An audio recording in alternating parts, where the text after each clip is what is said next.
Yemo, are you alright? Get up quickly, the class is about to start. This is Merciless Ice's class, hurry up and get up. A concerned voice called near Yemo's ear. Yemo had a very strange feeling. Yemo, are you alright? Get up quickly, the class is about to start. This is Merciless Ice's class, hurry up and get up. A concerned voice called near Yemo's ear. Yemo had a very strange feeling. This idiot, he probably doesn't have the face to see anyone, that's why he's covering up his face. Another voice was making fun of him, but now, Yemo was wide awake. Yemo looked around him, confused.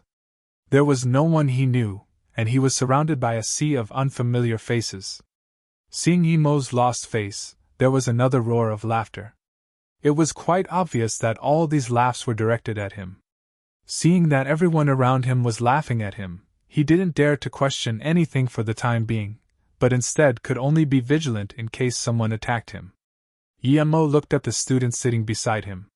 He was the only one who refrained from laughing at him, and it was the same person who woke him up. Where am I?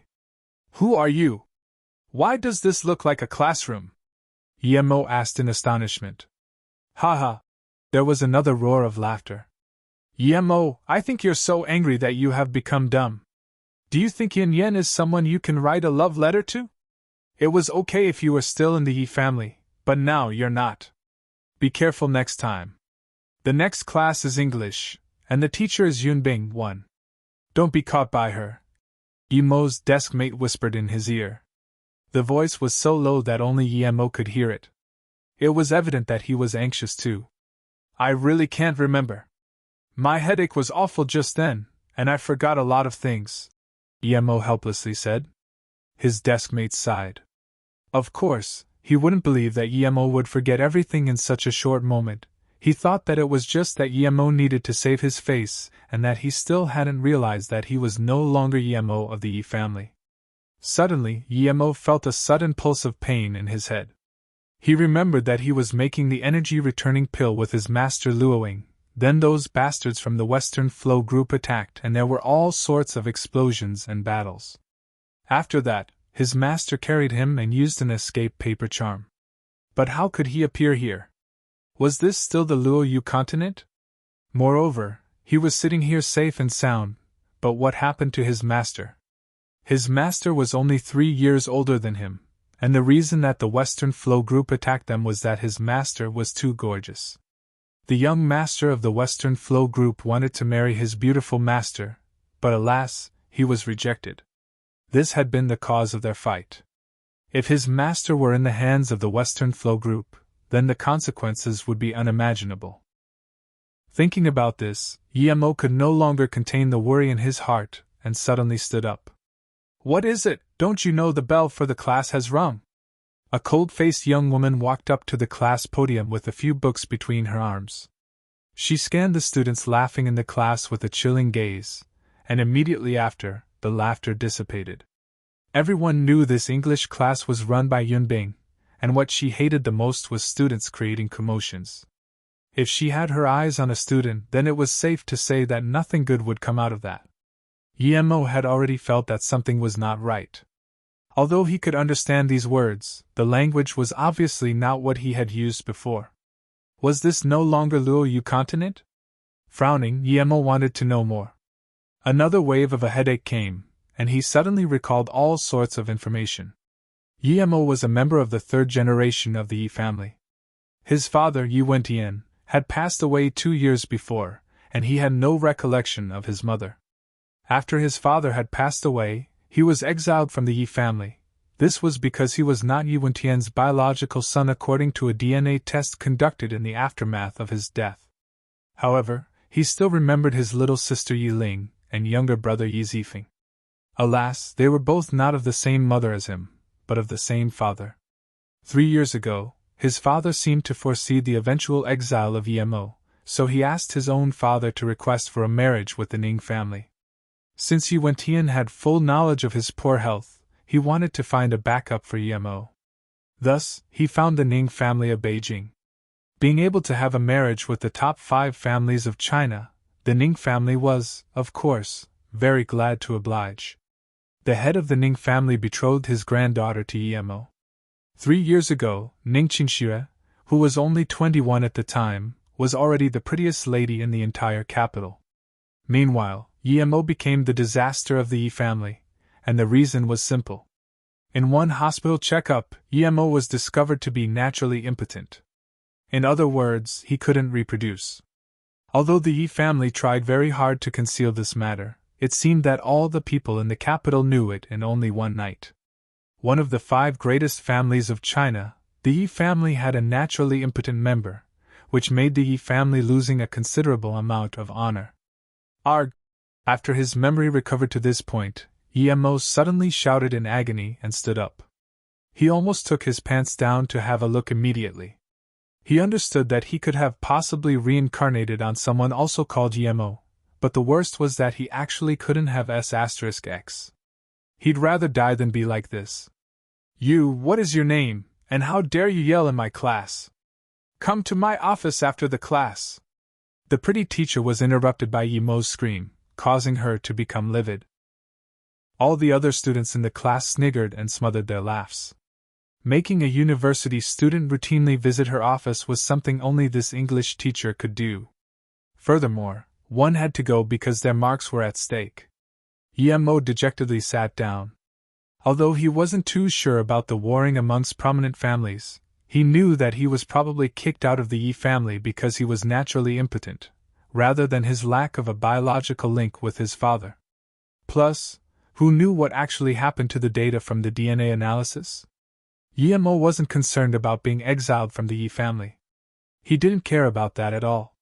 What he cared about was his natural impotence and how his master, Luoying, was doing. But now, he also understood why the students in his class were laughing at him. It was because the soul who owned this body before was already kicked out of the Yi family but still wanted to go for the hottest girl in the class, Yen Yen. In the end, she stuck his love letter on the blackboard, stood on the podium looking at him contemptuously, and said, "Young Master Yi, would you be able to get it on in bed with me?" So this was the reason the whole class laughed at him. The original Emo probably died due to the humiliation. Making a naturally impotent person go in bed with her, this was like smacking him in the face. Although that person wasn't actually him, Emo's face still sank. He looked at the girl called Yen Yen. She was very curvaceous. However, that B*TCHY act made Emo feel really repulsed. He really couldn't understand why the original owner of this body wanted to pursue her. Finally, after thinking about it for a moment, Emo realized that, when Emo was still in the Yi family, everyone was trying to suck up to him, including that girl called Yen Yen. However, after the news of him being naturally impotent was spread out, he felt that he lost face and wanted to find a girlfriend. Unfortunately, he didn't think that the girl that sucked up to him so much before would treat him like this. Under such humiliation, he fainted, allowing the current Emo to reincarnate. He was actually reborn into a place like this. He couldn't understand a word the beautiful teacher was saying on the podium. He organized his memory, and his face sank. Leaving his impotence problem aside, the fact that the spirit chi of heaven and earth was so scarce here was something he couldn't accept. This wasn't a place for cultivation. He wondered if he really was going to die on this place called Earth. It no longer mattered if he still went to this university. The most important thing was to understand his predicament. His impotence had undermined the reputation of the Yi family. Although he was kicked out, who knew if he would be suddenly killed? Perhaps other things happened which resulted in him being kicked out. Right now, was he even safe? At the end of the class, Emo rushed out of school in a hurry, neglecting his trip to the teacher's office. He needed to find a place to check himself, and see if he was really naturally impotent. The good thing was, there were quite a lot of alleyways around Ninghai University. Emo rushed into a deserted alley and hurried to pull down his pants. His doodle was indeed tiny, but Emo wasn't disappointed just because his doodle was small. Instead, he let out a real sigh of relief. He wasn't naturally impotent. It was because his doodle was too small that one of the meridians had been blocked from developing, creating this fake impotence. Before he cultivated on the Luoyu continent, he was a master in the medical field, so he knew what the situation was with only one glance. Unfortunately, it was impossible to break open this blocked meridian with the current technology on Earth. However, this wouldn't be hard for Emo. Although he didn't possess the ability to open the blocked meridian just yet, as long as he reached the third stage of chi gathering, this meridian would open itself. However, Emo was beginning to get disappointed again. This was because the spirit chi was so scarce on Earth, and it would be a daunting task for him to reach the third stage of chi gathering. In fact, he might not even be able to approach it his entire life. That way, his impotence would never change. After sighing, Emo just wanted to pull up his pants. Suddenly, a scream shook his heart. "Scumbag!" This was definitely a high-pitched woman's voice, and it sounded right in front of Emo. Just then, Emo was only focused on checking his doodle, so he forgot to look around at the situation. He didn't think that this alley was connected to anything, it was just that the turn was further in, and he couldn't see it. Emo wasn't a nudist.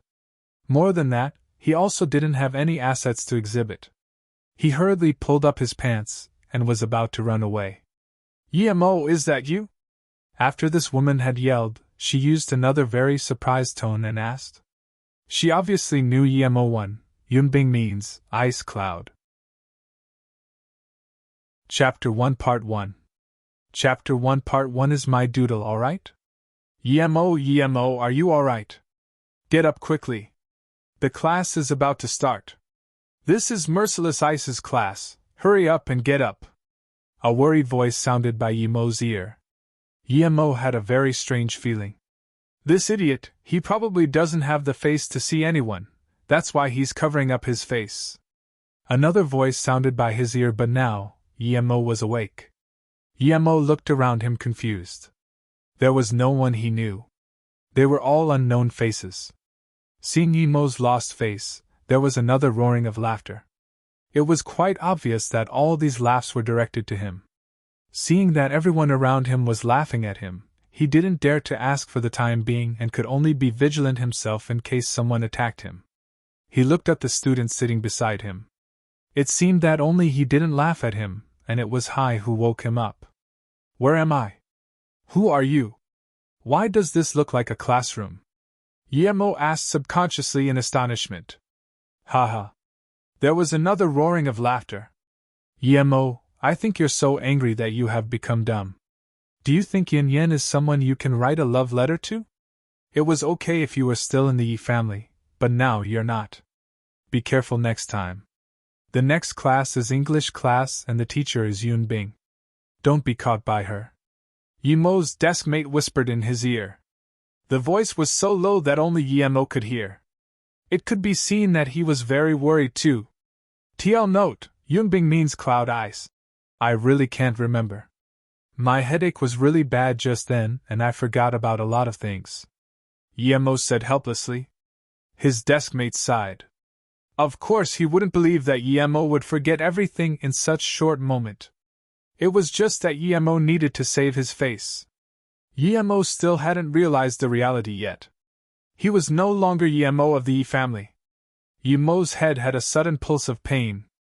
He remembered that he and his master Luoing was making the energy returning pill. Then those bastards from the Western Flow group attacked. Then, there were all sorts of explosions and battles. He remembered that his master carried him and used a escape paper charm. But how could he appear here? Was this still the Luoyu continent? By the way, he is still sitting here, but what of his master? His master was only 3 years older than him.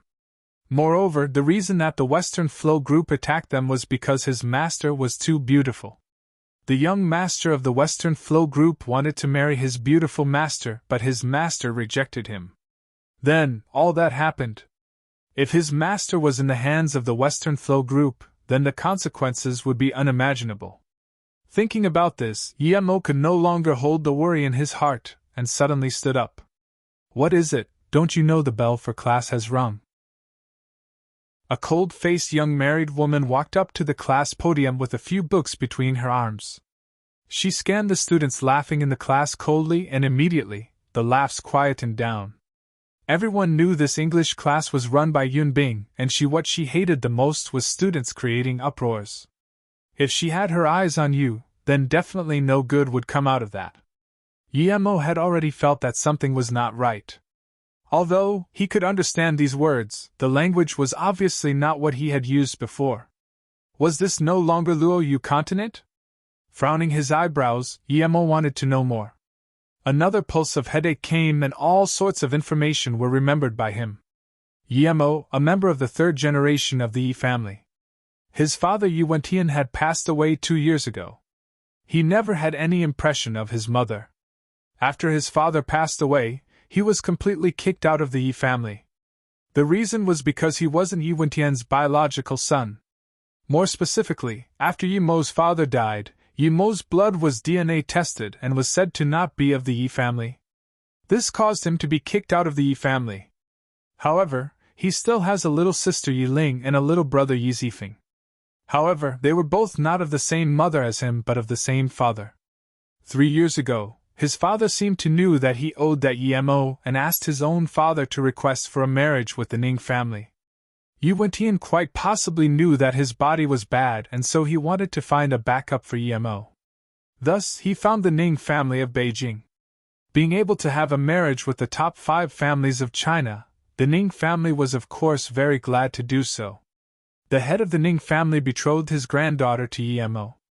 3 years since then, Ning Qingxue, who was only 21, was already the prettiest lady in the entire capital. Meanwhile, Yemo became the disaster of the Yi family. The reason was simple. In one hospital checkup, Yemo was discovered to be naturally impotent. In other words, he couldn't reproduce. Although the Yi family tried very hard to cover this fact, it seemed that all the people in the capital knew in one night. One of the 5 greatest families of China, the Yi family had a naturally impotent member. The Yi family lost the honor on this big time. Chapter 1 Part 2. Chapter 1 Part 2 is my doodle, alright? Part. Arg.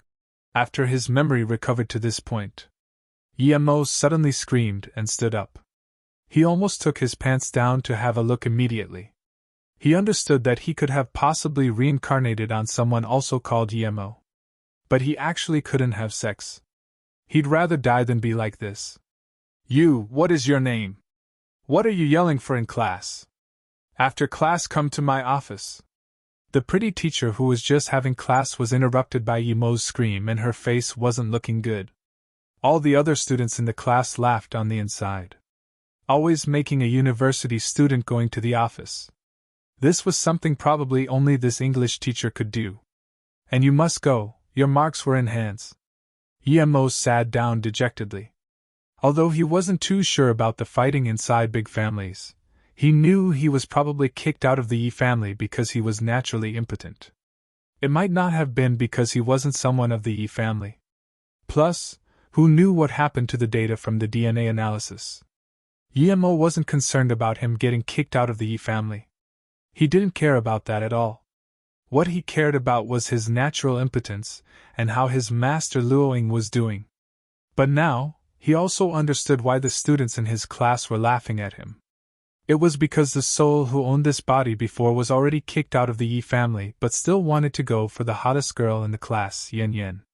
In the end, she stuck his love letter on the blackboard and stood on the podium looking at him contemptuously, and said, "Young Master Yi, are you able to go in bed with me?" So this was it. No wonder the whole class laughed. The original Yemo probably died due to the humiliation. Making a naturally impotent person go in bed with her. This was like smacking him in the face. Although that person wasn't him, Yemo's face still sunk. He looked at the girl called Yen Yen. She was very curvaceous. However, that bitch act made Yemo feel really repulsed. He really couldn't understand why the original owner of this body wanted to pursue her. However, Yemo also quickly knew the reason. It was because when Yemo was still in the Yi family, everyone was trying to suck up to him, including that girl called Yen Yen. After news of him being naturally impotent was spread out, he felt he lost face and wanted to find a girlfriend. However, he didn't think that the girl that sucked up to him so much before would treat him like this. Under such humiliation, he fainted, allowing the current Emo to reincarnate. He was actually reborn into a place like this. He couldn't understand a word the beautiful teacher was talking on the podium. Even if he could understand, Emo wouldn't listen to it. Him being naturally impotent was something he could not accept. Instead of being reincarnated like this, he would rather not be reincarnated at all. He organized his memory. Emo's face was sunken. Leaving his impotence problem aside for now, the fact that the spirit chi of the heavens and earths was so scarce here was something he couldn't accept. This wasn't a place for cultivation. Was he really going to die on this place called Earth? It no longer mattered if he still went to this uni. The most important thing was to understand his predicament. His impotence had undermined the reputation of the Yi family. Although he was kicked out, who knew if he would be suddenly killed? Perhaps there were other things that happened which resulted in him being kicked out. Right now, was he safe? After the end of class bell rung, the first thing Emo did was of course not going to that pretty teacher's office but rushing out of the school in a hurry. He needed to find a place to check out his doodle and see if it was really naturally impotent. Good thing was that there weren't much other things near Ninghai University, but there were quite a lot of alleyways. Emo rushed into a deserted alley and hurried to pull down his pants. His doodle was indeed very small, but Emo wasn't disappointed just because his doodle was small. Instead, he let out a true sigh of relief. He wasn't naturally impotent. It was because his doodle was too small that one of the meridians had been blocked from development, creating this fake impotence. Before he cultivated on the Luoyu continent, he was a master in the medical field. He knew what the situation was with one glance. However, even so, it was impossible to break open this blocking in his meridian with the current technology on Earth. However, this wouldn't be hard for Emo. Although he doesn't have the ability to open the blocked meridian now and make this doodle more massive, as long as he reached the third stage of chi gathering, this meridian would open by itself. However, Emo was beginning to get disappointed again. This was because that with the spirit chi being so scarce on Earth, it would be a huge task for him to reach third stage of chi gathering. Perhaps he wouldn't be able to reach it his entire life. That way, he was in a sense still naturally impotent. After sighing, Emo just wanted to pull up his pants. Suddenly, a scream shook his heart. "Scumbag!" This was definitely a high-pitched woman's voice, and it sounded right in front of Emo. Emo was only focused on checking his doodle just then that he forgot to look around at the situation. He didn't think this alley was connected. It was just that the turn was further in, and he couldn't see. Emo wasn't a nudist. More so, he didn't have any assets to be showing. He hurried to pull up his puts and was about to run away. "Emo, is that you?" After this woman yelled, she used another very surprised tone and asked. She obviously knew Emo.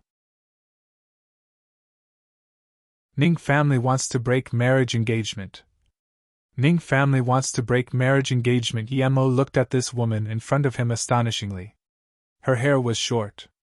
Although she wasn't pretty, but she didn't look bad. She seemed a bit familiar, but he couldn't remember her. The other memories of the original Emo started to become blurry after some of them surged in class.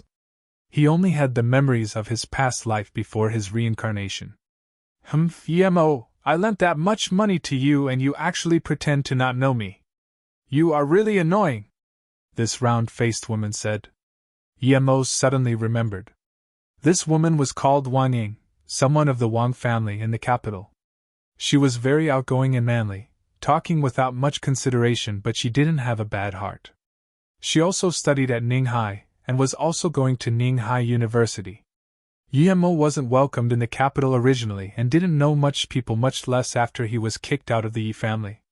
The reason he knew Wang Ying was because Wang Ying and his sister Yi Ling were classmates, and often came to Yemo's house to play. Although Emo was kicked out of the Yi family, many people who knew Emo pretended to not know him. However, Wang Ying was very lively and wasn't so calculated. She didn't pretend to not know him. Instead, she lent money to him when he had hard times in life. "Ugh, it's you, Wang Ying. I'm sorry, my head was clumsy just then and I didn't recognize you." As Emo spoke, he was thinking. He didn't even have the money to eat, should he ask her for a bit more? Just when Yemo was thinking of an excuse to borrow money, Wang Ying spoke mysteriously. Yemo, do you know who is the most famous after you in the capital? Oh, I shouldn't say most famous but most hilarious. Wang Ying didn't seem to care at all if her words hurt Yemo's feelings as she continued to talk happily. But she also didn't expect Yemo to answer her. Instead, she continued to speak mysteriously.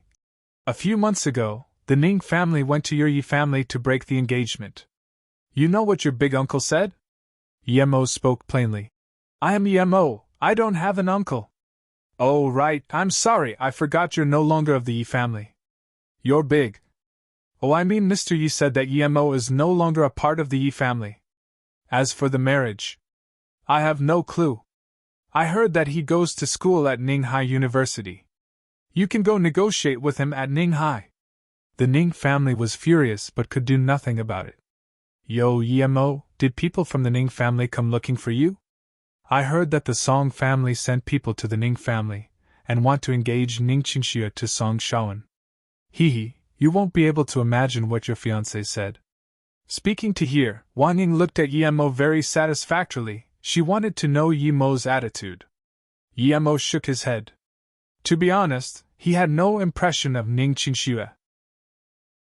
Although she was the prettiest woman in the capital and was also his fiancée, he was no longer the original Yemo, nor was he the direct descendant of the Yi family. Ning Qingxue's attitude had nothing to do with him. She could marry whoever she wanted, he wouldn't care at all. On top of that, no matter how pretty Ning Qingxue was, could she be prettier than his master? Before, his EQ was too low. His master was nice to him, and he thought it was due to care for his well-being. But after experiencing life and death, if he still couldn't understand his master Luo Ying's feelings for him, then he should go die again. But now, he didn't know if Luo Ying was reincarnated like him. Thinking about this, Yemo phased. Seeing Yemo's state, Wang Ying thought he was reluctant to let go of Ning Qingxue or was still troubled because of being kicked out of the Yi family, so she hurried and said, Yemo, although Ning Qingxue is very pretty, she is from the Ning family, but you are no longer the young master of the Yi family, so… Of course Yemo understood what Wang Ying meant and smiled indifferently before saying, Ning Qingxue? Oh, I already forgot. He was speaking the truth, he couldn't remember who Ning Qingxue was at all. Talking about impressions, he probably had a greater impression of this Wang Ying. Wang Ying rolled her eyes. But she continued to talk. If you say this, Ning Qingxue will be hurt. You know who is the most laughed at in the capital. It is her. Yemo was phased, thinking how could she be laughed at. He was naturally impotent, and was kicked out of the Yi family. If the Ning family announced that they broke the engagement, everything would be fine. Could a lone ranger like him dare to go ask for the marriage? Wang Ying continued. When the Song family proposed to Ning Qingxue said in front of the public that she was already Yemo's woman and won't marry another person. Unless. But she only said unless and didn't say anything else.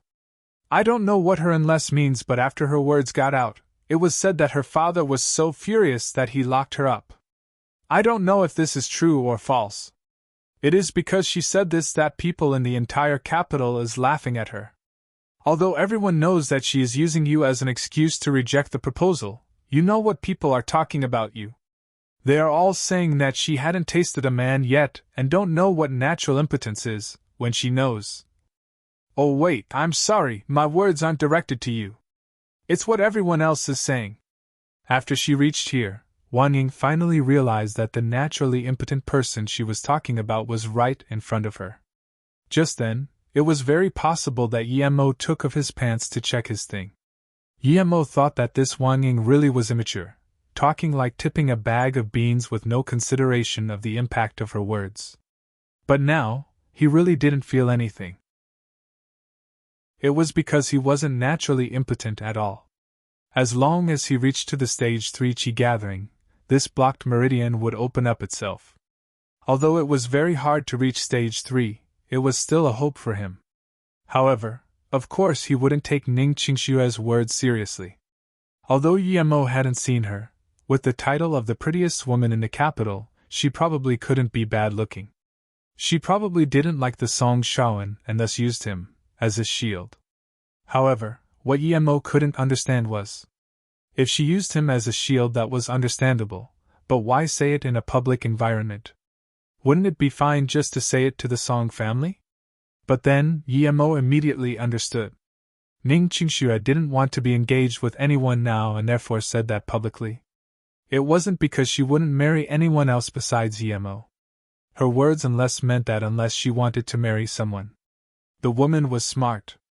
And here, this is for you. Wang Ying took out an envelope and gave it to Emo. Emo opened the envelope.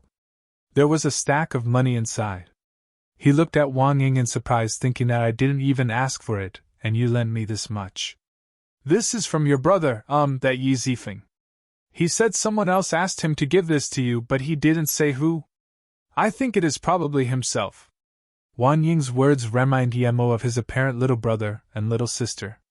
It seemed that Yi Ling never gave a happy face to him, but that brother of his, Yi Zifeng, was nice to him.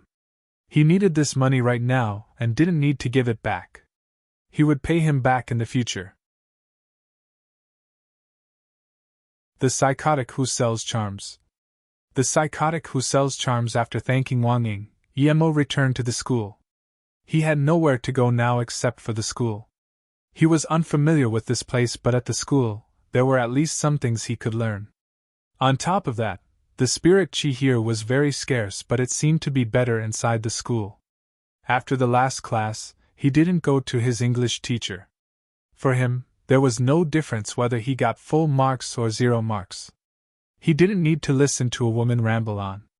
Although he hadn't yet cultivated, his memory was extremely strong. If he wanted to learn things, he could just go straight to the library. In the following days, Emo would go to the library if he wasn't cultivating. He would occasionally go to a few classes he liked. As for not being able to graduate for ditching too many classes, he didn't care at all.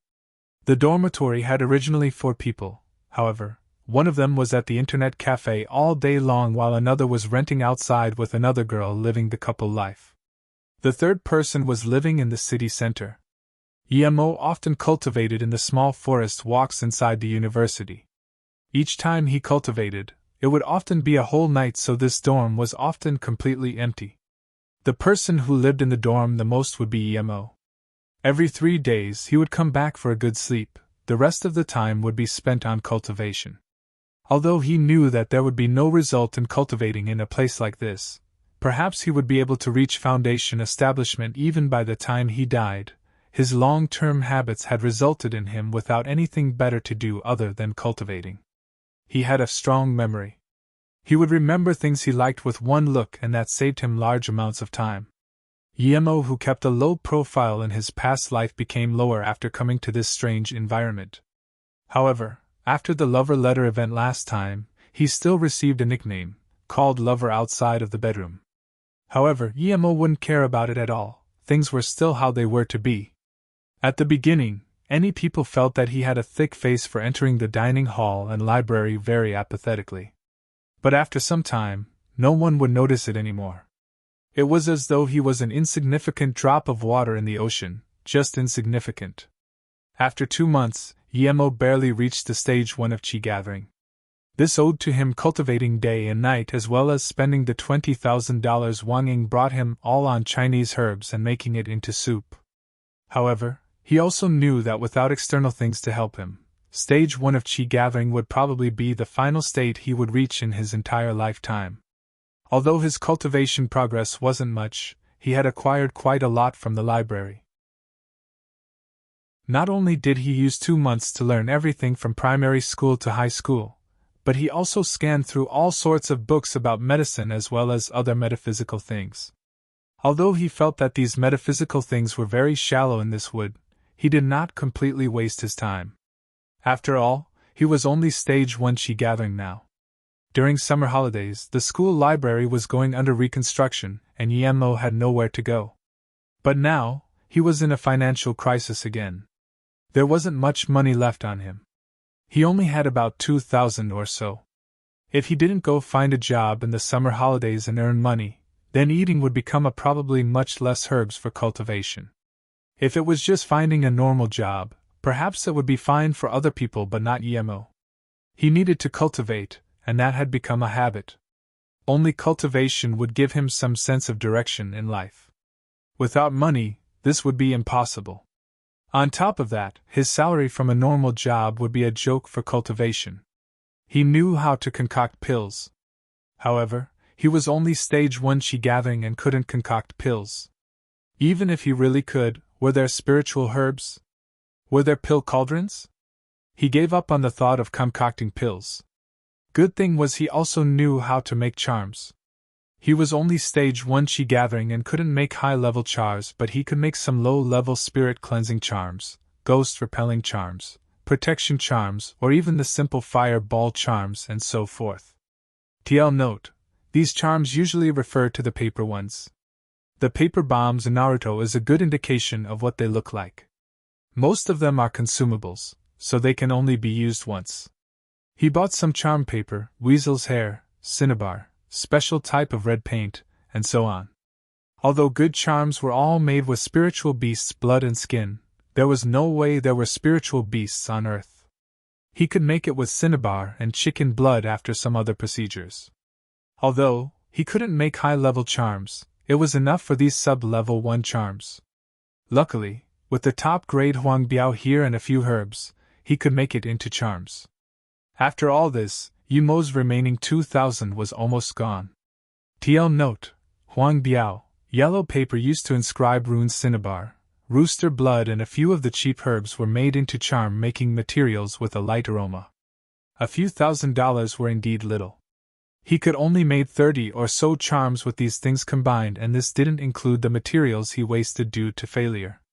Good thing was that although Emo was only stage 1 chi gathering, he was originally a master who could make level 5 charms.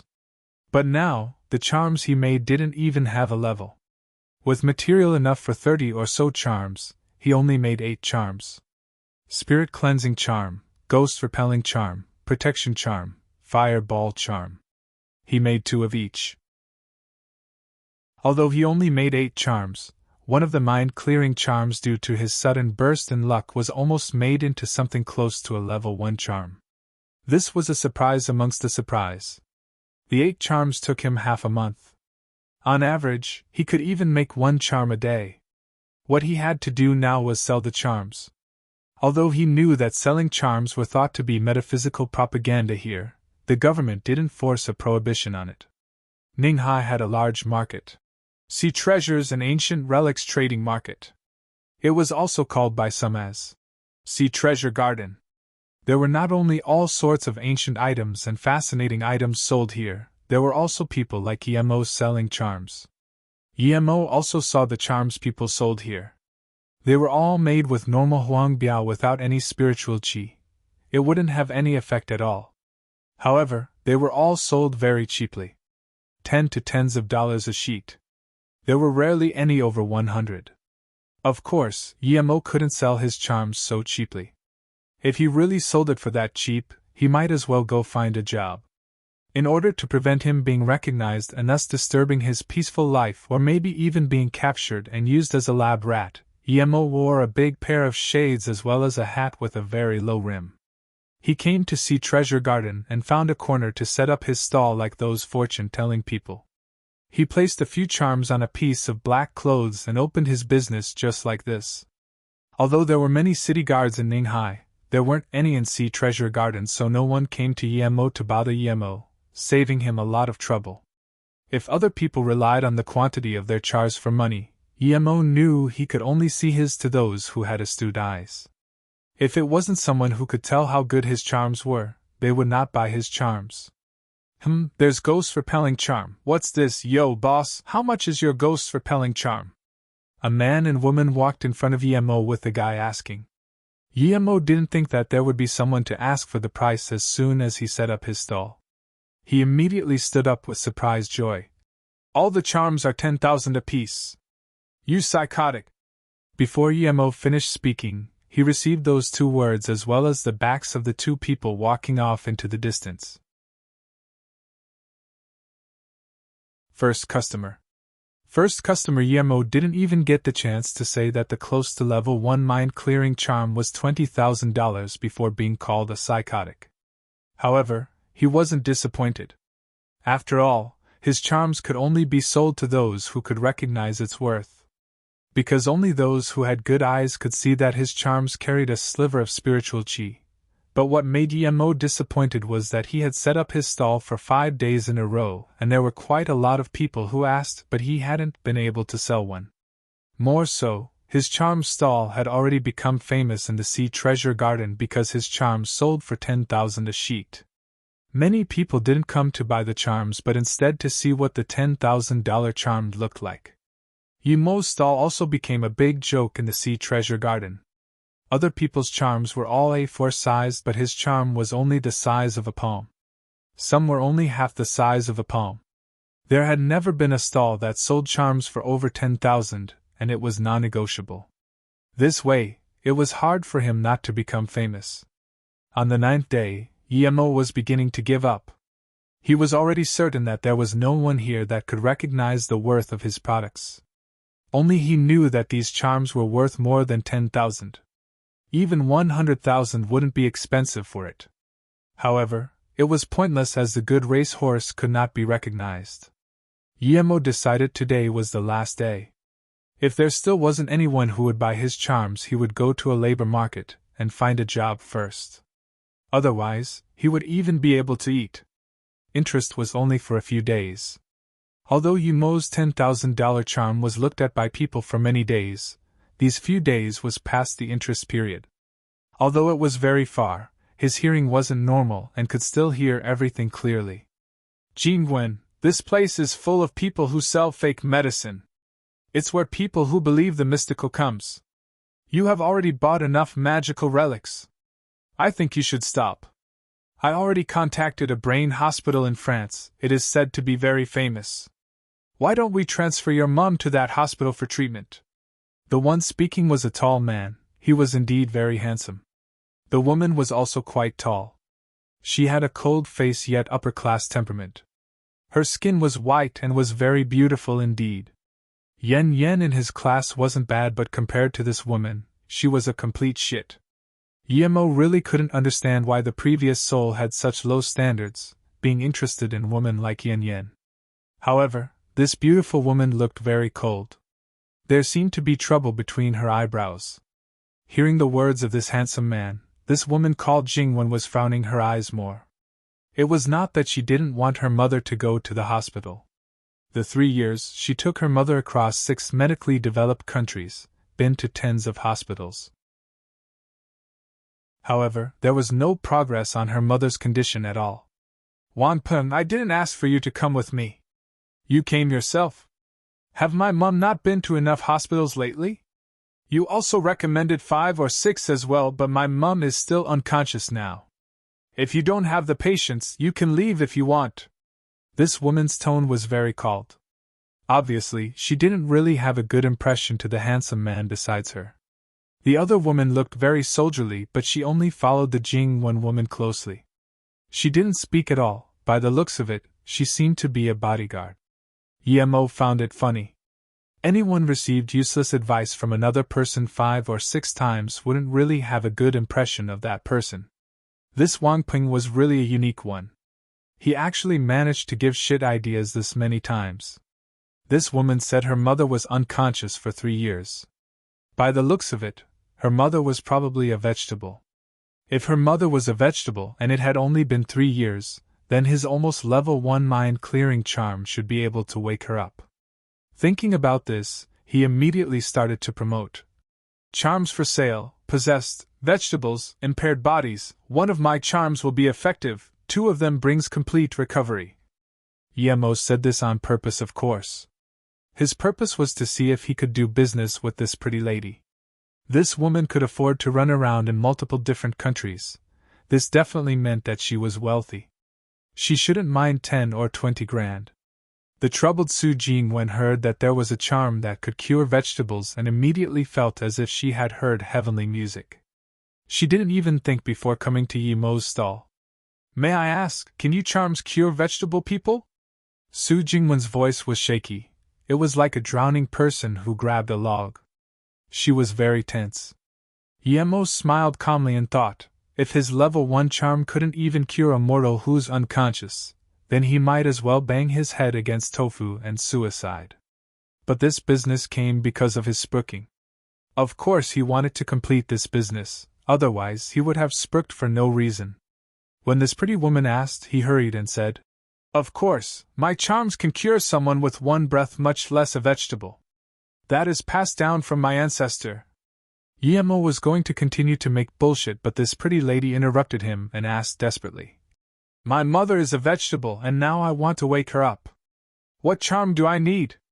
Yemo nodded and thought to himself, I already know, otherwise why did I call you over? He made a contemplative and deep face and said, "This is simple, you only need to buy a spirit cleansing charm. I have 2 spirit cleansing characters.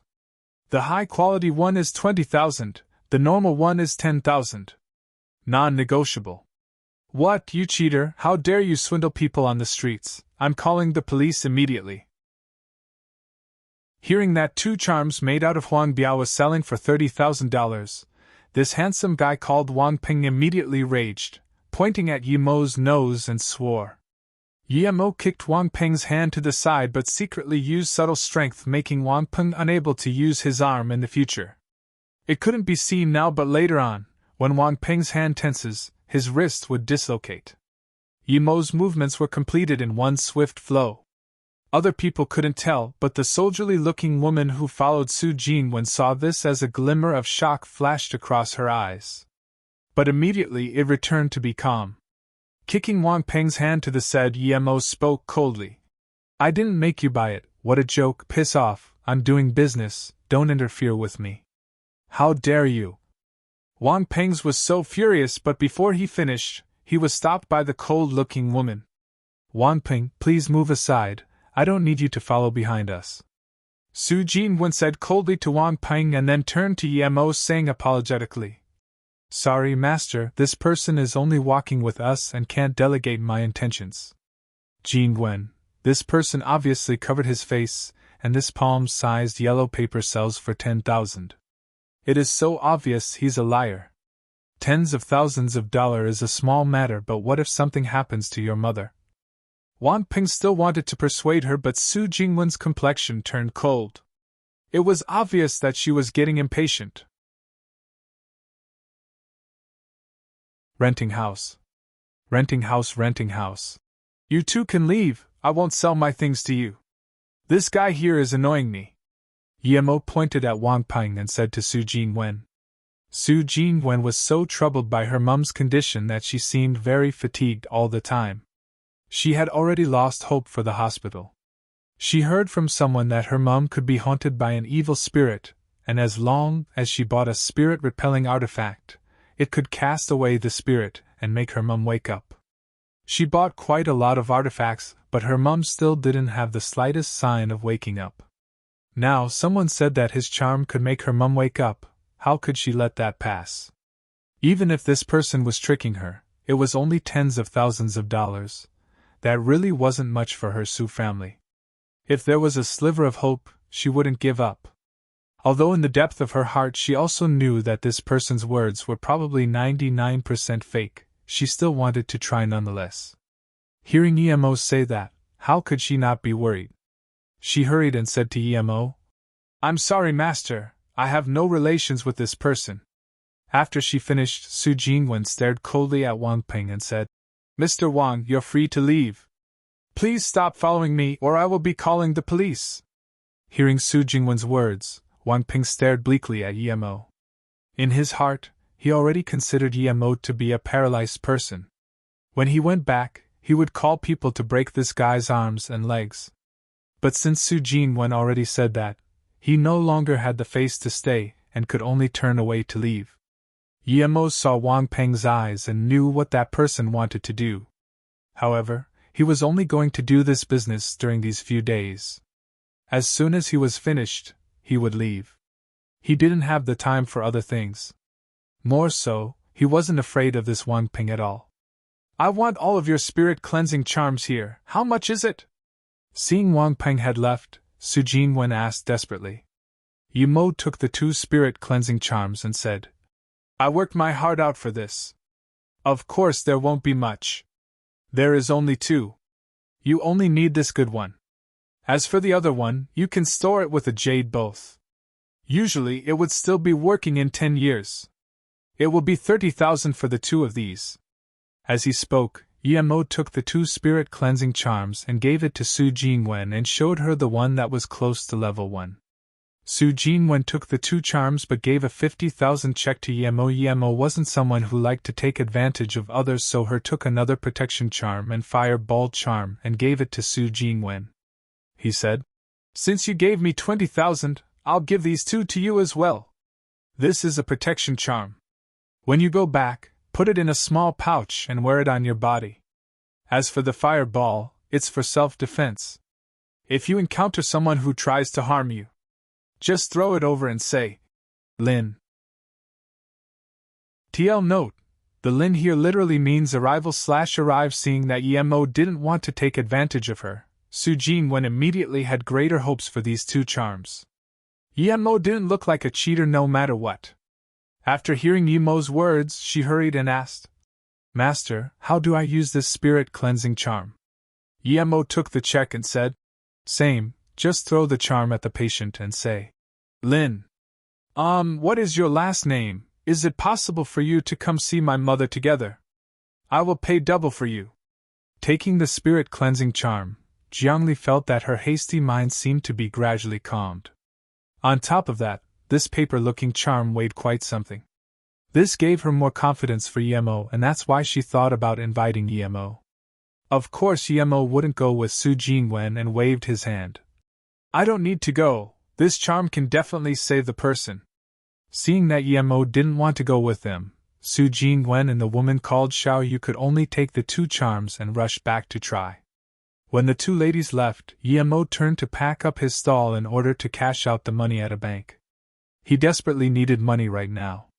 Sister Jing, this person wore a big pair of shades and we couldn't even see his face. Wang Peng's words did have reason. I think he may be a fraud. Although she clearly thought the Yimo was a fraud, Xiao Yu still expressed it euphemistically. Su Jingwen sighed. She also thought that Yimo was a fraud, but even knowing that he was a fraud, she still had to try because she didn't want to give up on any measure that could wake up her mother. Even if she knew she was being cheated, she still had to try. Seeing Su Jingwen sigh without talking, the bodyguard Xiao Yu seemed to know Su Jingwen's thoughts. Her face was also sad but didn't continue saying anything. The first thing Yimo did after getting the 50,000 was to find a place to live because right now, he needed some herbs to make some serums. It wasn't convenient for him in the school. It would be much better if he rented a house outside. Although he wouldn't see his dorm mates once in a few months, his things were all secrets, and he didn't want to expose it like that. It was very easy to rent a place in Ninghai as long as there was money, but there was rarely a place that could satisfy Yimo. This was because this place he wanted to live in not only needed to be quiet and have a good environment, but also a place where he could practice martial arts. It was very hard for him to cultivate right now, but he didn't want to forget his mortal martial arts from his past life. He needed some measures for self-defense. The Ningdu district and Ninghai University where Yemo went to school were coincidentally on the north and south respectively. Although it was all in the same city, there was more than 30 miles of road in between. When Yemo had found Ningdu, it was already almost midnight. The reason that he wanted to find somewhere far to live was due to 2 reasons. The first was because he didn't want the people in the school to know his secrets. The second was that he wished to run to the school in the future. This could train his body. Just when Yemo felt that he couldn't find his living place today, a little yard with faint traces of spirit chi appeared in front of him. What gave Yemo surprised joy was that there was actually a poster saying for leasing on the yard. Before even entering the house, Yemo had already decided to rent this place. Not for other things, only because the spirit chi here was relatively decent. "Who are you looking?" The door was knocked open by Yemo and a 50 or so years old woman appeared and scanned Yemo. Yemo, meanwhile, forgot to reply to this woman because he saw that there was actually a silver heart grass here. No wonder there was spirit chi emanating. He was surprised to see this herb here. However, there was only one, and that was way too less. Silver heart grass was the main spirit grass for making chi gathering pill. How could it exist on the spirit chi deprived earth? Yemo forced the excitement in his heart down and faced the woman, who looked at him with a weird glance before hurrying to say, "Auntie, I saw that this place was for lease. I want to rent it." Hearing Yemo's words, she finally understood. It was someone looking to rent the house, so she hurried and let Yemo come in. After some conversation, Yemo finally understood. This yard house had 2 rooms on the east and west, as well as a living room. The house owner didn't want to rent the living room. The room on the west was already rented by someone. Meanwhile, the room on the west was where the house owner originally lived. However, the house owner was now going to the Ningbei district where the house owner's son lived, and therefore wanted to rent out the east side as well. Therefore, she met Yemo. What took the woman by surprise was that she set the rent to be 1,100 a month, but this not-so-wealthy-looking young man didn't even say anything and just paid out a year's rent straight away. "Dad, why did you come back?" Su Jingwen returned to the private hospital, and the first thing she saw was her father. Ever since her mother became a vegetable, her father invested almost all of his time into his career. Even her mother's company was managed by Su Jingwen. However, due to her mother's illness, the company was in a mess. "Dad, why did you come back?" Su Jingwen returned to the private hospital, and the first thing she saw was her father. Ever since her mother became a vegetable, her father invested almost all of his time into his career. Even her mother's company was managed by Su Jingwen. However, due to her mother's illness, the company was in a mess. But even so, her father didn't even ask about it, and also rarely came to the private hospital to see her mother. However, Su Jingwen didn't know why her father suddenly came to the hospital today. If I don't come back, I don't know how much trouble you are going to cause. Buying all those random things in this time, you even believed a charm would cure your mother. Is your next move to invite a Tiao Dishin?" Su Jianzhong's face was very bleak. Obviously, he was very unhappy with his daughter. TL note: Tiao Dishin, someone who jumps around and invites spirits to enter her body to perform magic. Hearing this, Su Jingwen knew that Wang Peng dabied on her. She felt more despicable towards this donkey shit that only looked good on the outside. However, she was also very unhappy with her father, and therefore remained silent, and didn't want to reply. "What, you can't talk anymore? Immediately throw away all those random things you have bought," Su Jianjing said with a tough voice. "Dad, after Mum got sick, what have you done? You only came to visit her once when she became unconscious. Where have you been all these years? Ask yourself, have you treated Mum right? What I have done, I'm very clear about that in my heart, and I don't need you to control me. Mum never criticized you for the women you have outside, but what about yourself? Have you thought for Mum the slightest bit?" After staying silent for a little while, Su Jingwen suddenly burst out. "You!" Su Jianzhong's face went red and white after hearing her words. He raised his hand and was about to give his daughter a slap, but seeing his daughter's stern yet fatigued face, he slowly put his hands down. He knew in his heart that he really didn't have the right to say anything about his daughter. He had indeed wronged his wife and daughter. His wife's company was all managed by his daughter, and he didn't help the least bit.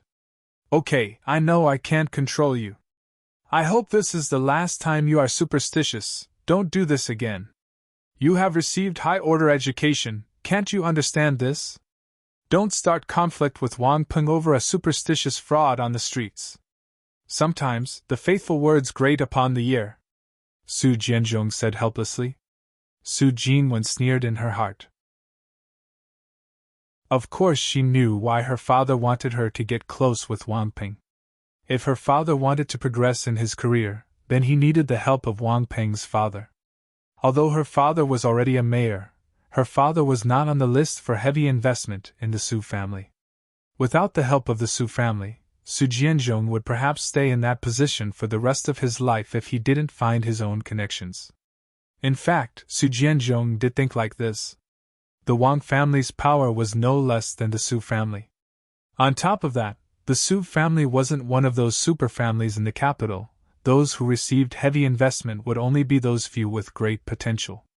He really did reach the peak of his career being a mayor. Also, he was almost 50 years old. If he didn't receive external help, perhaps he would gradually fade out of the Su family's line of sight. If he could borrow the Wang family's power and take one step higher, then perhaps the elder of the family would reevaluate his potential. Although she knew her father's plans, Su Jingwen didn't say that. Although Wang Peng was handsome, in Su Jingwen's eyes, he was only good-looking but useless. Seeing her turn to enter her mum's room, Su Jianzhong opened his mouth and wanted to say something, but he withheld it. He knew that his plans were not beneficial for his daughter. He thought about it and also followed her, but he only stood at the doorway. He didn't have the courage to face his wife, who had been unconscious for 3 years. On the bed laid a beautiful woman that appeared to be in her 30s. She was 30% similar to Su Jingwen, but her eyes were tightly closed, and her eyebrows seemed to be frowned. Seeing Su Jingwen enter, the nurse who had been sitting at the head of the bed hurried to stand up and greet Su Jingwen before leaving. Looking at her still unconscious mother, Su Jingwen's eyes grew red. It's been a few years already. Although she still hadn't given up, she had no one to cry to and tell about her pains. She could only cry at her mother's bedside in the depth of the night. Taking out the spirit cleansing charms that was worth 20,000, Su Jingwen's spirit drifted. Although she knew that this charm was probably fake, she still couldn't suppress the excitement in her heart. It was as though her mum would really wake up after threw this charm down. Seeing his self-cheating daughter, Su Jianzhong shook his head but didn't continue to talk. He wanted to wait after his daughter used this charm and have a good conversation with her. Su Jingwen suddenly stood up and took 2 steps back. She raised her hand and the spirit cleansing charm was thrown towards the woman that laid on the bed. At the same time, she gently yelled the word, "Lin." Seeing his superstitious daughter, Su Jianzhong didn't have the slightest thought of laughing. There was only unrest and guilt in his heart. For her mother, his daughter who was well educated started believing these things.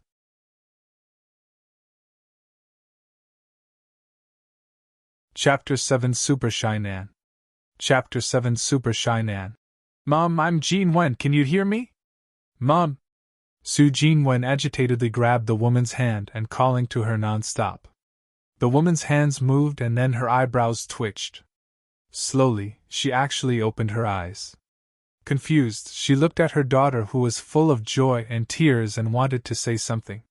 However, Su Jingwen excitedly swooped into the woman's arms and cried, "Mom, you're finally awake, One. The woman on the bed gradually woke up. She felt a light refreshing air slowly circulating inside her body, making her spirit gradually recover. What happened to me, One? The woman on the bed was completely awake and was about to struggle to sit up. However, the long-term lying down made her limbs numb, rendering her unable to sit up. She even felt that refreshing gust was still recovering her limbs. Su Jianzhong stared at this incomprehensible scene with his mouth wide open in shock. He even forgot to speak. It was the first time that he found out there really was those unexplainable things in the world. What is a hallucination? Yemo felt very pleased with his new residence. He still had tens of thousands of dollars on him right now, and for the moment, he didn't need to go out and earn money. Every day, he stayed in the yard to cultivate, and he also carefully moved the silver heart grass into another flower pot. After a month, Yemo also knew that the person living in the west side was a 20-or-so-year-old woman. However, Yemo cultivated every night and went into the yard every morning to practice martial arts. Meanwhile, the woman also seemed to go to work very early in the morning, and by the time she got back each day, Yemo had already begun cultivating in his room. Therefore, after a month, the two still didn't even see each other for once. Yemo didn't care at all what sort of woman lived on the west side. Although his life was mundane, he didn't even have enough time to cultivate each day. How would he have time to chat up? Although Su Wei knew that the house owner also rented out the east side, she didn't know what sort of person rented the house. She only knew that this was a male youth that was about the same age as her. However, she went to work every day at 6 a.m. By the time she came back, it was already nearly 7 p.m., but she had never seen this person. Because the director of the state hospital was doing work inspection this month, she didn't even get a day of rest on the weekends. Meanwhile, this youth never appeared before or after she went to work. If there wasn't a change in the flowers in the flower pot in the garden each day, she would have thought that this person didn't exist at all. But as the time went by, she understood that the person who lived opposite to her room was probably a shy nan, and one of those super shy nans. There was another half a month before school started. This month of cultivation only made Yimo's chi more pure, but it was still far from stage 2 of chi gathering. From this, it could be seen how much the spirit chi in the world affected cultivation. However, his mortal martial arts didn't lag behind and was becoming more and more proficient.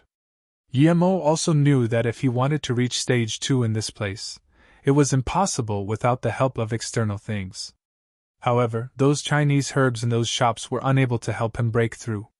His only hope laid with the silver heart grass in the yard. There was only one silver heart grass, so Yemo wanted to keep this barely a spirit grass thing alive.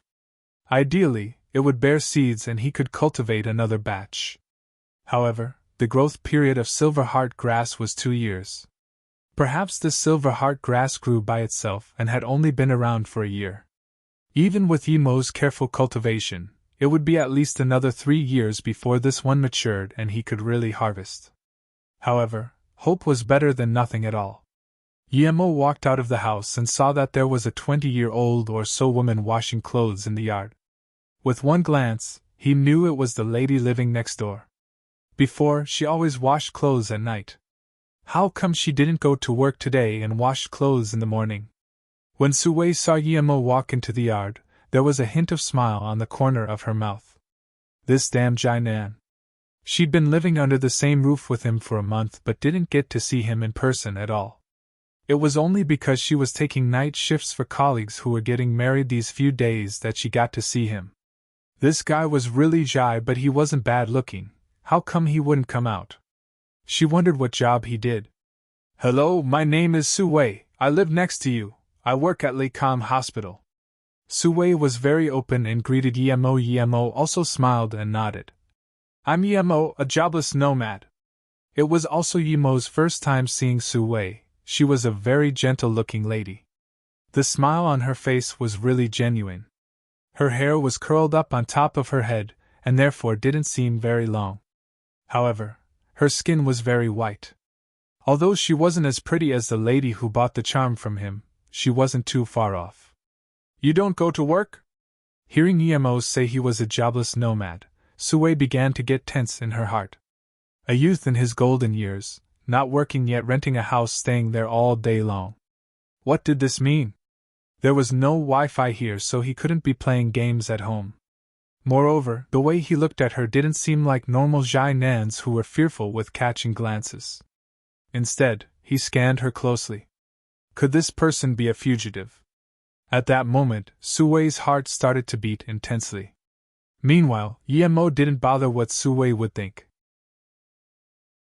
The first thing he did was to look at his silver heart grass, and then he proceeded to care for all the other flowers as well. Then, he planned to practice a set of fist techniques. However, remembering that Sue was by his side, he greeted her and left. Seeing Yemo image walk out of the door, she finally let a gasp of relief. Thinking about his focused state when he cared for the flowers, she thought to herself that she was thinking too much. Would a fugitive have the heart to care for flowers? Judging by his clothes, she understood that he wasn't someone well off. She really couldn't understand what he was doing all day. Chengdu Lake Garden, it was the closest garden near where Yemo lived.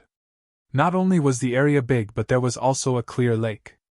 There were many elderly or those who liked to exercise here. Yemo also came here before. Originally, he only liked practicing martial arts in the yard. Today was his first time coming here to practice. The air here wasn't bad and the environment was obviously better than the yard. After finishing a set, Yemo was very satisfied. His chi grew more pure. Although it was still far from stage 2, it was good as long as he improved. Your fist technique is nice, friend. However, I've seen a lot of fist techniques, but I can't tell what fist technique you used. What a shame.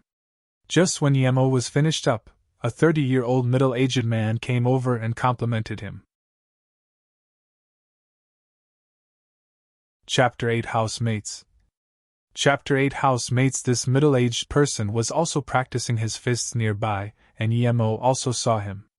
However, Yemo thought his martial arts were more for show and didn't pay attention to it too much. Now that he came to greet him, Yemo couldn't just ignore him, so he could only smile and answer. I'm just practicing randomly myself, it's nothing much. Hearing Yemo's words, this middle-aged man smiled awkwardly.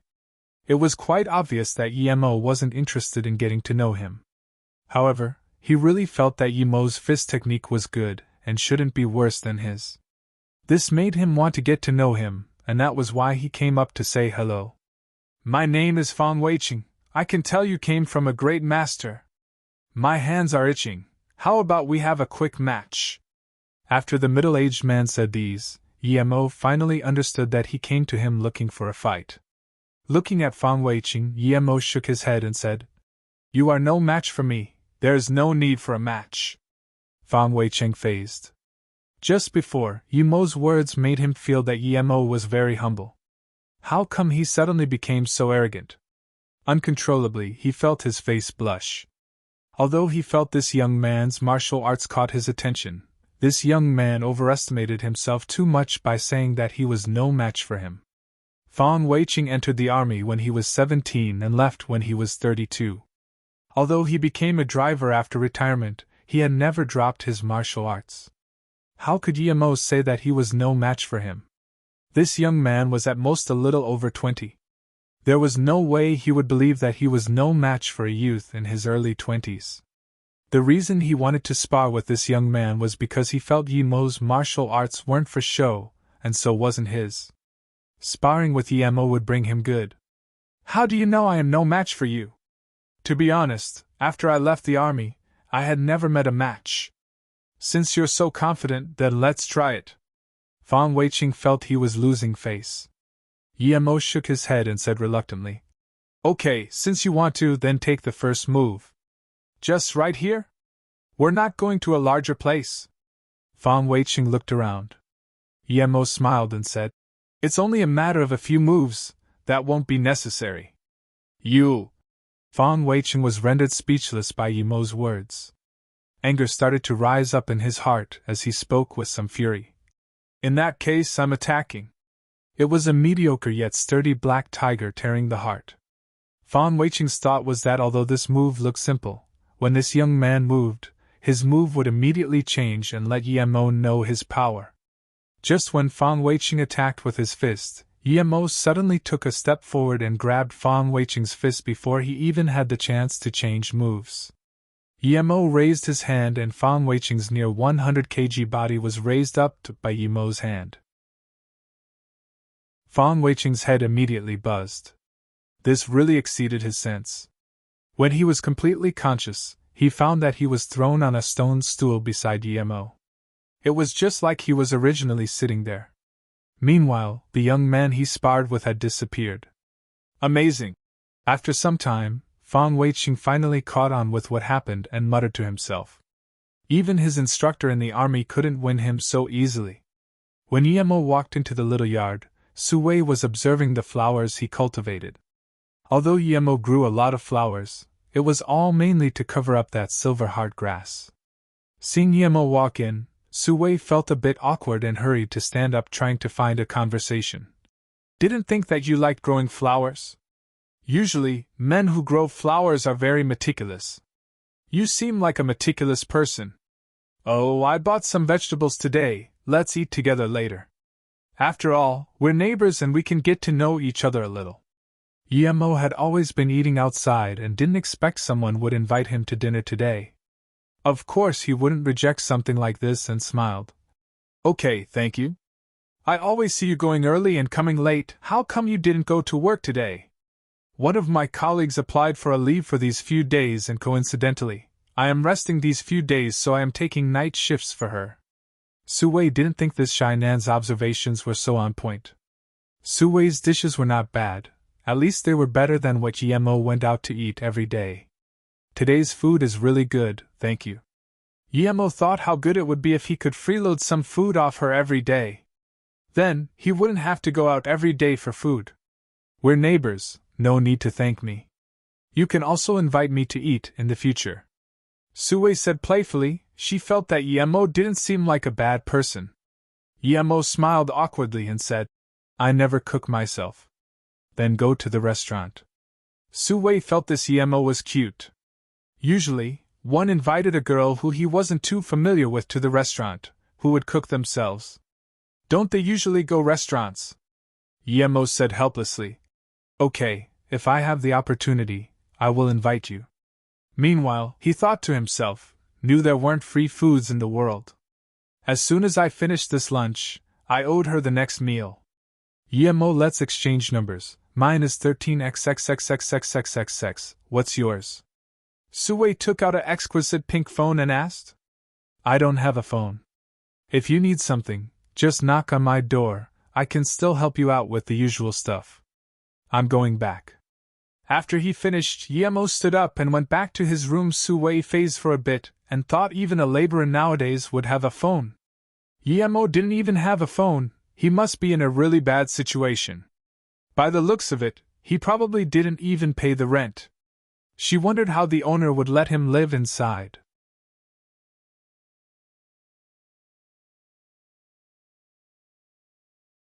Yemo thought about the time when he was a small child. He was an orphan until 9 years old when he was brought by an old Taoist to his master's sect. However, in only a year's time, the old Taoist died. After the old Taoist died, he followed his teacher Luoing, and only then did his life completely change for the better. How come you're not going to school? Yemo thought to himself that this was about the time for class. It was a 9 years compulsory school system here. This little girl shouldn't not go to school. Today is Saturday. I'm out to help my big sister sell flowers. The little girl's voice was very soft, but Yemo could still hear her uneasiness. But Yemo couldn't care about that much, so he asked. Okay, I'll buy some. How much for one? Meanwhile, he thought to himself, it was already Saturday today. He'd been running around every day that he forgot the time. $5, if you buy more it's $3. When the little girl heard that Yemo was going to buy flowers, her voice immediately became clearer. Quite obviously, Yemo's words gave her confidence. Okay, I'll take all of your flowers, here's your money. Yemo looked at the roses in the little girl's hands. There was about 20 or so. He took out a $100 note and gave it to the little girl. He took the flowers from the little girl's hands and turned to leave. Big brother, I still need to give you change. The little girl saw it was $100. If Yemo took them all, she would only charge $3 each. No need, the flowers I give to my girlfriend shouldn't be discounted, see ya. Yemo took the flowers and already disappeared into the gateway of Ninghai University.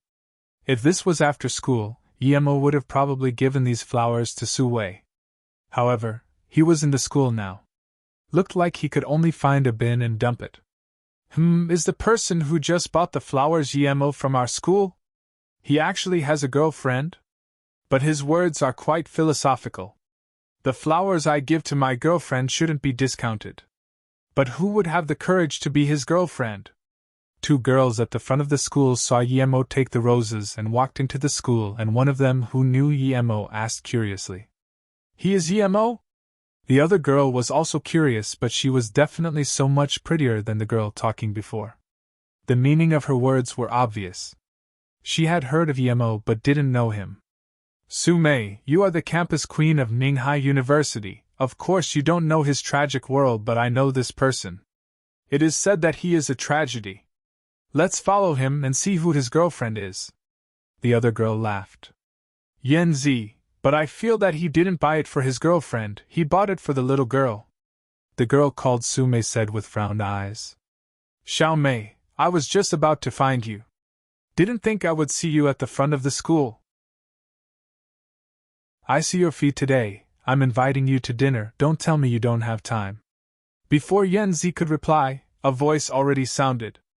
A BMW X7 was parked outside the school. From the car came a good-looking youth, however, his skin had an unhealthy white to it. When he saw Su Mei, his face brightened up in happiness. It's Jingwen Qiao, the biggest wealthy second generation in the school. Mei, you really are charismatic. The prettiest girl and the wealthiest guy. I really envy you. Yanzi looked at Su Mei with a face full of envy. Her eyes seemed to say, if only I was Su Mei. Su Mei's face sunk and immediately turned her head around and saw this young wealthy kid and apologized. Sorry, my boyfriend is already here. After she finished, she ran a few steps and came by Yimo's side and held Yimo's arm with her hands. Then, she used an extremely soft and gentle tone and said, Mo, why did you just come? I've been waiting for you so long. Did you buy these flowers for me? They're really pretty. Yimo was unexpectedly shafted by an unknown pretty lady who also said that the flowers in his hands were for her. He asked himself, since when did he have such a pretty girlfriend? How come he didn't know? But Yimo saw that not far away, Jing Wenqiao just got off his BMW with a bleak face. Immediately, he knew he was used as a shield. Seeing the smiling beautiful girl that held his arms, Yimo immediately sneered in his heart. A sense of disgust rose from the bottom of his heart. This woman thought that just because she was a bit pretty, she could just do this to people. For her, it was only something as simple as using him as a shield. But afterwards she could just pat her ass and leave, but he would be left to deal with a pile of shit. It was as though that it was Yimo's honor that she used him. These self-centered women really felt too good about themselves. I genuinely want to invite you to dinner. I genuinely want to invite you to dinner. Just seeing the eyes with which the pale-faced youth looked at him, Yimo knew he wasn't going to let him go. Although Yimo didn't fear anyone, he felt uncomfortable being calculated by someone like this. And this was him. If it was the original Yimo, then the consequences would be rather serious. The pale-faced teenager obviously didn't look like a good person. If he would let Yimo go scot-free after this, then Yimo would have really wasted the many decades he lived in the cultivation realm. Staring expressionlessly once at the pretty girl beside him, Yimo didn't speak. Although he was really repulsed by the girl's irresponsible behavior without thought of what consequences it would bring to others, he didn't like this pale-faced, dead fish eyes youth either. If this guy dared to look for trouble with him afterwards, he didn't mind leaving him with a memory that would last his entire lifetime. Friend, not bad, even Su Mei looks at you with special eyes. Let's get to know each other. I'm Jing Wenqiao. You seem quite familiar, you should be someone I know. Jing Wenqiao walked in front of Yimo and said bitterly. There was a flash of contempt and maliciousness in his eyes. There was even some pity in his eyes, as though he had seen how Yimo would beg to him with his knees on the ground. Fuck off! Yimo didn't give a shit about Jing Wenqiao. With his life and death experiences in the cultivation realm, he could already tell what Jing Wenqiao was thinking just by his eyes. If Jing Wenqiao really pissed him off, he wouldn't mind killing him. If this place didn't welcome him, there would be other places that he could go.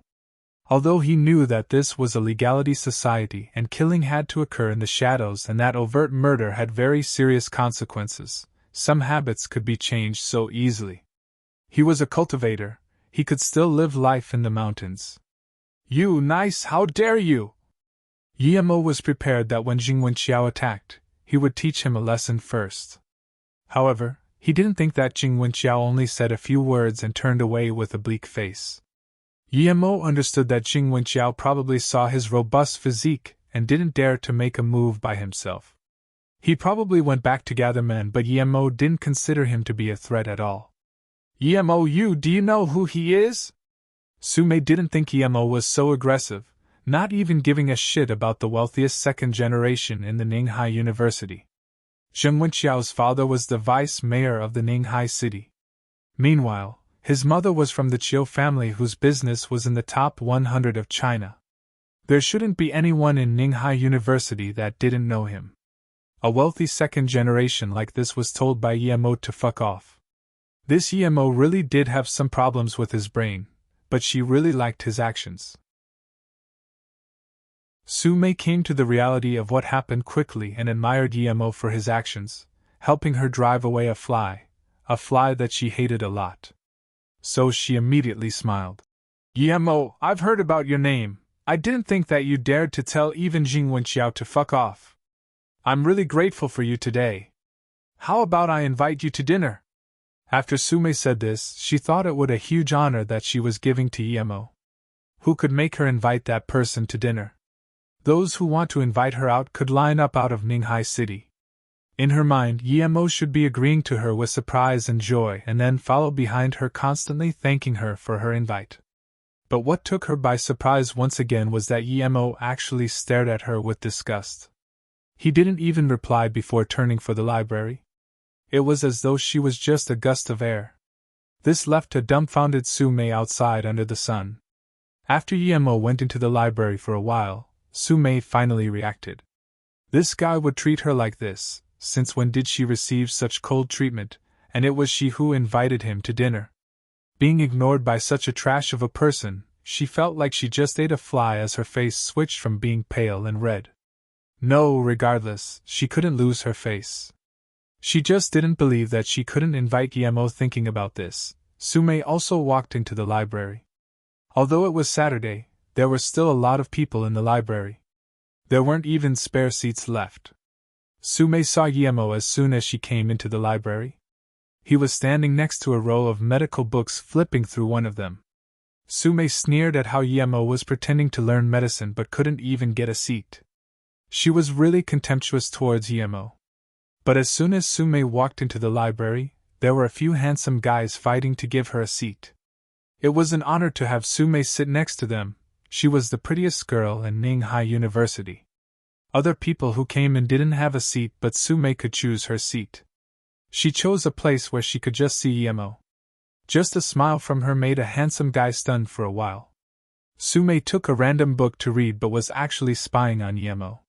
In her eyes, EMO came in to be pretentious. He wouldn't last half an hour before leaving. But unexpectedly, quite a few half an hour passed, but EMO still didn't have the slightest intentions of leaving and didn't seem to want to find a place to sit either. His reading speed was very fast, and he just stood by the medical bookshelf. Each hour, he would switch up to 3 to 4 books, and Sume could see very clearly that EMO read each book very fast, but it was from the start to end without leaving a single page out. However, the rate at which he flipped pages was too fast. Pretend, keep pretending. With that flipping speed, it would be hasty just to look at the title, much less see the content and understand it. EMO was already immersed in these medical publications. The medical facility of Ninghai University was quite famous, so their medical book collection here was quite complete. However, what disappointed EMO was that although there were unique aspects, they didn't really extend out of the box. Whether it was Western or Chinese medicine, they were all the same. Despite so, he still remembered every information he read. His memory was strong originally, and now that he was stage 1 Qi gathering, he was developing some spirit sense. Therefore, he didn't waste much time at all reading these books. The contents of these were a far cry from cultivation technique contents.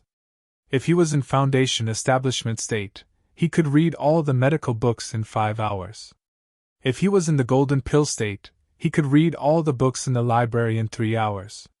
If he was in essence fetus state, he didn't even need to go into the library. He only needed to scan with his spirit sense, and everything here would be read. Books were books after all. The contents were far from the contents inside a Yujian. However, how would essence fetus state be possible? Even in his past life, he was only a foundation establishment cultivator. TL note, /Yujian, for easy remembrance I shall call it Jade script from now. You can search the Chinese on Google Images for what it looks like. Is something used to carve writing before paper was invented. It is something like a sushi mat, except the wooden sticks are long rectangular bamboo. Basically means it is made out of jade. In the Xianxia context, information is inscribed inside the jade itself, just like how information is inscribed into crystal in Superman. Meanwhile, Sume was growing tired of waiting. It was already 3 in the afternoon, but Guillermo was still reading and didn't even eat lunch. Because she had to keep watch over him, she could only starve as well. She couldn't understand why she had to make him listen to herself. It was just inviting out for dinner, but when he rejected her, she felt very uncomfortable. Just when Sume could no longer endure any longer, Guillermo finally put down the book in his hands and walked out of the library. Seeing this, Sume immediately followed him outside. "What else do you want?" Guillermo's voice was very cold. Obviously, he knew Sume was following him. "Huh?" Sume was stunned by Guillermo's words but quickly reacted and said, "It's this, because you helped me in the morning, I genuinely want to invite you out for food. I don't want to owe you, otherwise, I would feel very. Guillermo stared coldly at Sume once and sighed in his heart. Only those women who thought they were princess would have such condescending self-satisfaction. She would think at all the consequences that her actions would bring to others. All she could think about was her superiority.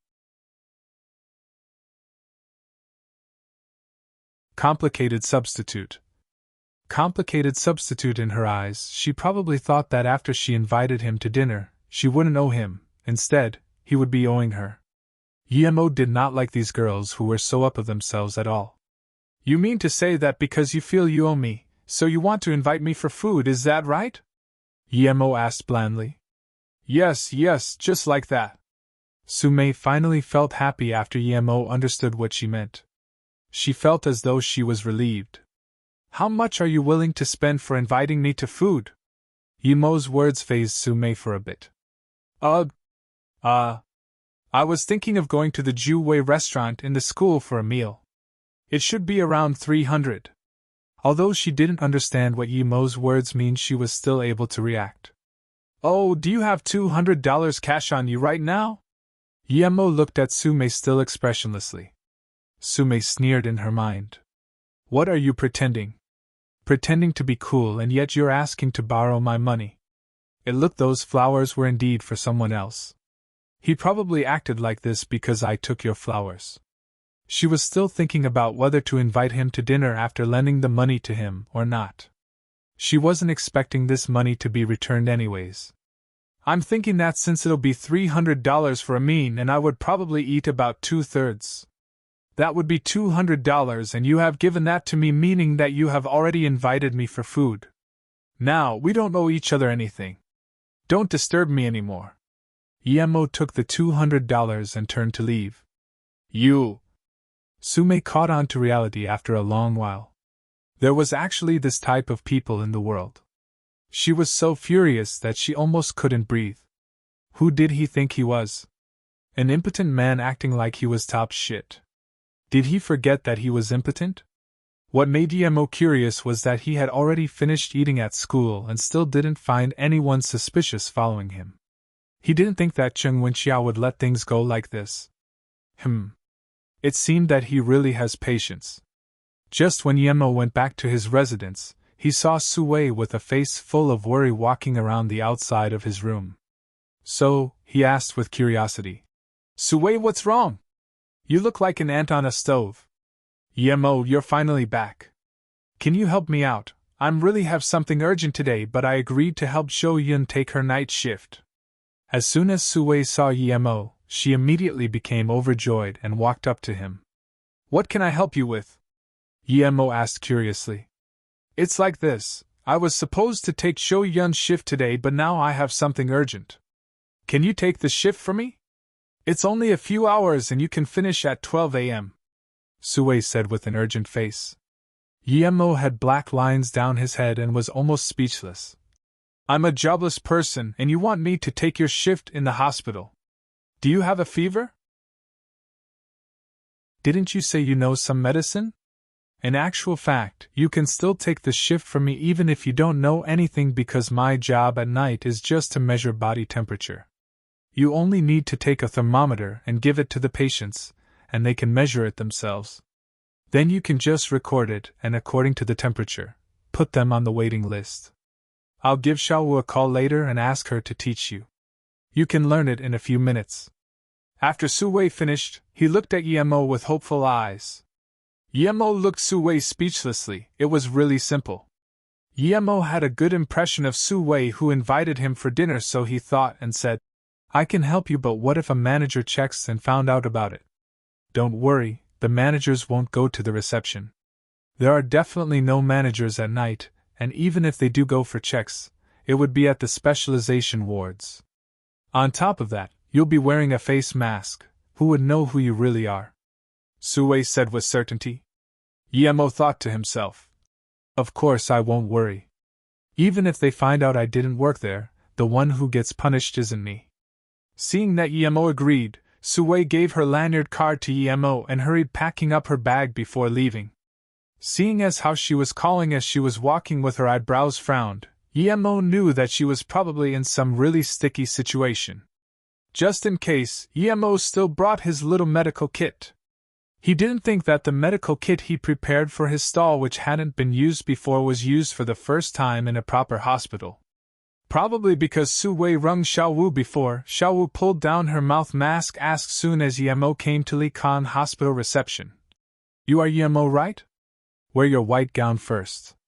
Let me tell you, it's very easy. This is the record and thermometer. Just leave everything else to me."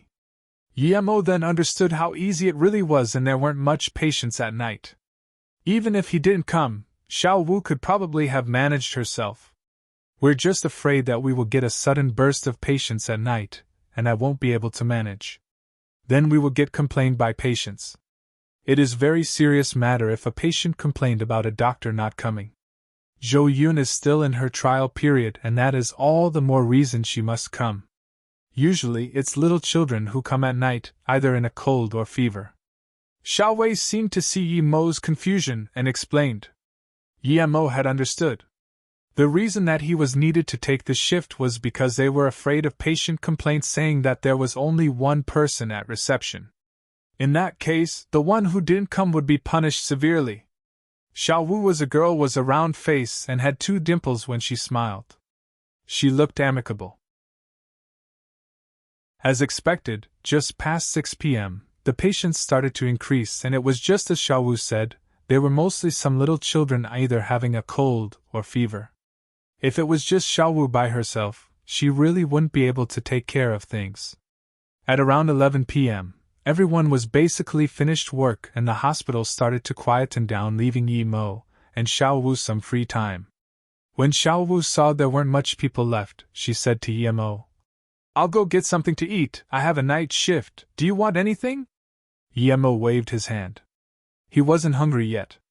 Seeing Xiaowu walk out, he also carried his medical briefcase to the toilet. The reason he did so was because he understood how much the contents of it was worth. There were people coming and going at the reception. Although it was at night, but if someone just took it for convenience, then his few days of hard work and tens of thousands of dollars spent would have all been for nothing. "You come with me, I have some things that I need you to help with." A middle-aged doctor wearing a white gown coincidentally met Yemo, who just came out of the toilet, and stopped him. Yemo didn't even want to pay attention to this guy, but after thinking about how his tones sounded like a supervisor or something, and if he knew he was taking a shift for Su-wei, then he would probably give Su-wei a hard time. "Never mind, I'll think of it as helping Su-wei." The doctor took Yemo to the emergency ward and asked, "Which ward are you from?" Yemo thought, with this guy's age, if he told him which ward he was, he would probably know. If he happened to say the wrong one, it wouldn't good. Therefore, he could only say, "I'm here because—" Before Yemo could find an excuse, this doctor's phone started ringing. He picked up and only said a few sentences before getting angry. He had an argument through the phone for quite a while before hearing him say, "Divorce then, you shameless." Finishing his call, this middle-aged man couldn't be bothered with Yemo anymore. He took his clothes off and took a bag before turning to leave. Yemo thought to himself, this guy really does what he likes. He leaves before finishing time and argues about divorce with his wife. It was only 11 p.m. But Yemo was also speechless. The doctor called him here and then left before even telling him anything. No wonder this guy's wife was divorcing him. Just when Yemo stood up, a nurse and a 20-year-old girl walked a 60-year-old elderly here. Yemo could tell by their footsteps that the situation was urgent. Who are you? Where is Dr. Chui? Although Yemo had a mouth mask, this nurse could tell he wasn't Dr. Chui with just one glance and asked worriedly. Oh, he just left and I'm taking a shift for someone it's for. Before Yemo finished saying he was taking a shift for Zhou Yun, this nurse interrupted him. Then hurry up and give this elderly a checkup, he feels pain everywhere and can't even talk anymore.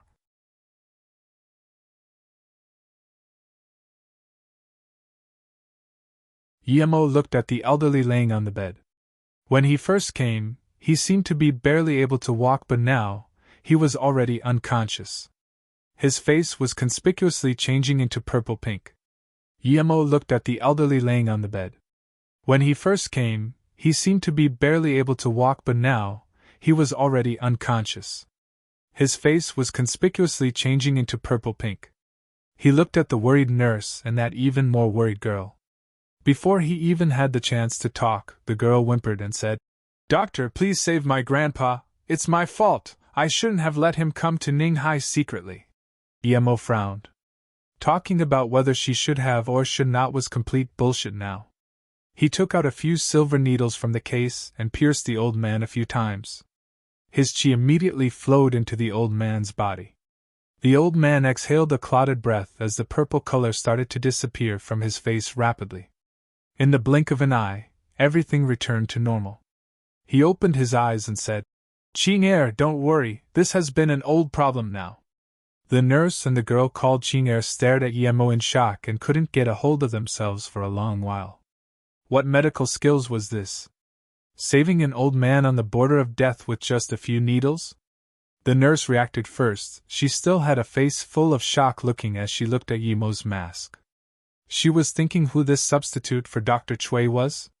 His medical skills are amazing. But that other girl also came to reality and immediately rushed beside the old man's bedside. Grandpa, you scared me. I won't ever dare to bring you out on my own accord again. Before she even finished speaking, tears had already flowed out. Yemo looked at this girl. She was covered in expensive branded clothes. Donna Karan top was probably worth tens of thousands already, and the pair of shoes she wore seemed to be from Chanel. Yemo's first impression was that this was a wealthy girl. Then she looked at the girl who still had tears left on her face. She was extremely beautiful.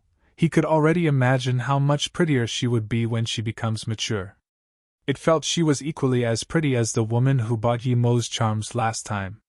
Perhaps due to worry, her face had a tinge of rubiness which further complemented her snow-white skin and neck.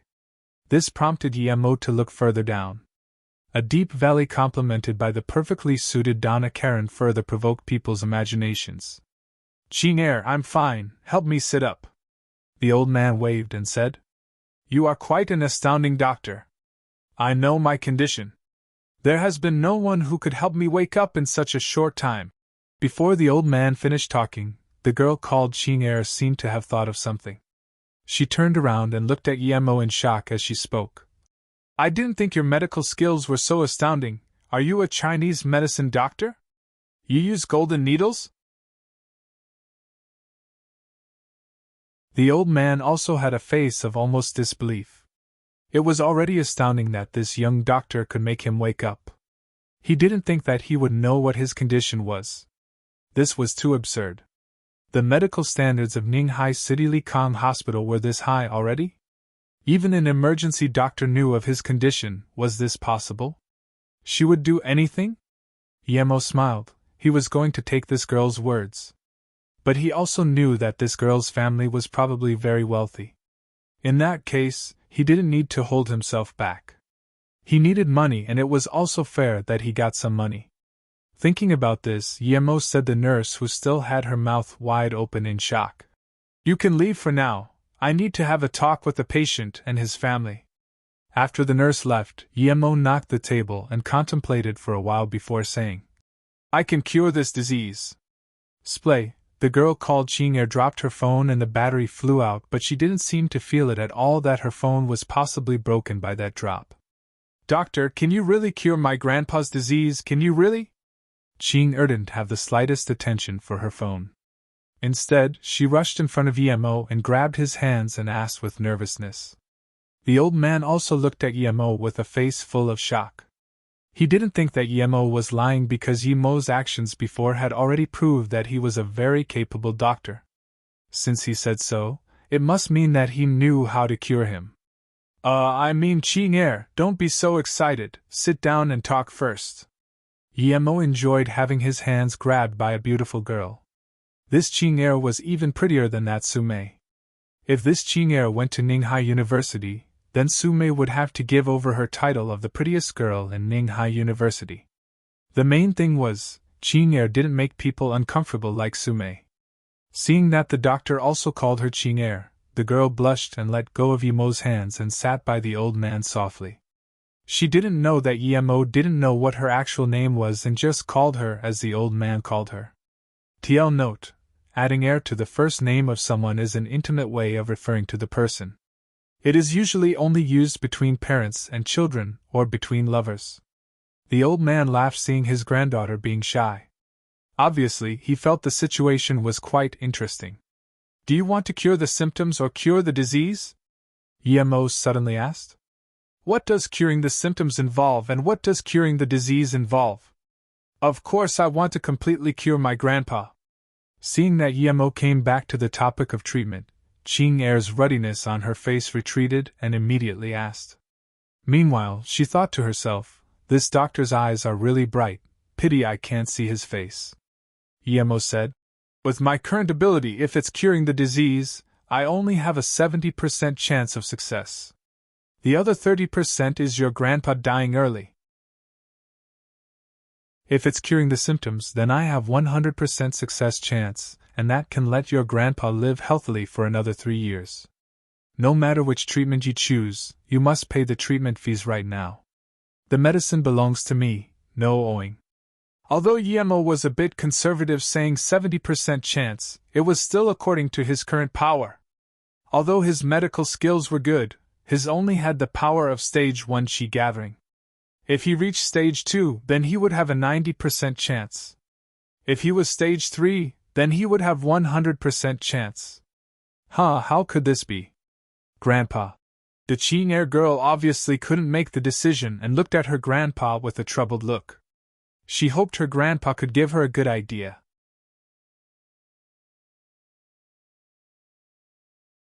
Hearing Emo's words, there was a sliver of astute flashing across the old man's eyes.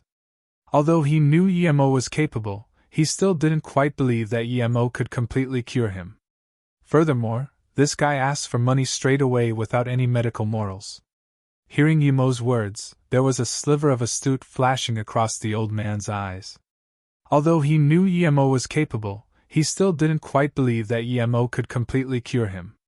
Furthermore, this guy asked for money straight away without any medical morals. In the medical field, 70% success was already quite significant. However, Emo said he had 70% chance of curing him with ease. This moved the old man's confidence for Emo. However, thinking about how he only had a few months to live even if he didn't receive treatment, it was only some money lost if he wasn't cured. However, it wasn't going to be easy trying to trick his money, and thus the old man said, You say you don't have 100% chance of success, then when can you have 100% chance to successfully treat me? 3 years. Emo smiled blandly and said. Emo thought in his mind that when his silver heart grass was ready for harvest, he should be able to reach stage 3 chi gathering no matter what. Although he didn't understand the old man's intentions for his question, he knew that the old man was getting doubtful of him. However, he didn't care. He only had this chance of earning money anyways. He wouldn't foolishly tell others about himself even if he didn't earn this money. Emo already knew what sort of place this was. If someone found out he had special arts that couldn't be explained by the science here, nothing good would come out of it. With his current strength, he couldn't even run away. He was well aware of the power the government held. Thus, he could only earn his money in secret and couldn't publicize his abilities. Otherwise, he would probably be dissected like a lab rat. Then I'll choose curing the symptoms, but how much money do you need? We don't have any right now, so we can only ask people to transfer you after you cure me, or you can come and get it with us. The old man was beginning to lose his newfound hope. He was already sure that this doctor was a fraud. Because who would believe that the disease he couldn't cure now can be cured 3 years later? The reason he still wanted Yemo to try was because Yemo woke him up with just a few needles, and this gave him the intentions of trying it out. On top of that, he also wanted to know if this doctor was going to cheat him. He worked at Likang Hospital. He can run away, but the hospital can't. Yemo immediately refused the old man's suggestions. Without a certain amount of power, he wouldn't expose his abilities. The human heart was devious. He had seen it all too many times. It could be said that other than his master Luoying, he wouldn't trust anyone. Plus, he didn't believe it at all that the girl didn't have money on her. How could someone as rich as her not have a single card? The old man's face immediately looked bad. There was actually this kind of doctors. Regardless of whether he was a fraud, how could he be requesting for money like how Hades wants souls before he even treated him? This was no longer of bad medical morals. He had no medical morals. Grandpa, I heard all the doctors now are like that. They don't want to treat without money, don't get angry. The girl called Xing'er felt better since her grandpa's condition got better, and instead came to comfort him. How much money for curing the symptoms? Xing'er wasn't dumb. Although she could tell Yemo had some abilities, this person was quite possibly bluffing. But facing the only one who claimed can treat her grandfather, she didn't want to miss this opportunity. 200,000. Yemo estimated that this girl's clothes were probably worth 200,000, so asking 200,000 was probably easy for her. Meanwhile, the girl became a bit frustrated. She only had 50,000 altogether. Yet this guy asked for 200,000. Did he ask for this much based on the value of her clothes? However, she didn't buy her clothes and she couldn't afford it as well. It was given to her by her auntie. I only have 50,000 and it's all in here. The password is 880521. The girl gave her only card to Yemo. Yemo took the card and looked at the girl once. He thought to himself that she was being really stingy. His heart protection pill was already worth more than 50,000. But 50,000 will do, he didn't care that much about it. With this 50,000, he wouldn't have to worry about money again for the time being. He took the card, didn't waste any time. He opened his medical case and took out a black pill and gave it to the old man. Eat this heart protection pill and then I'll help you with acupuncture. What medicine is that? Heart protection pill?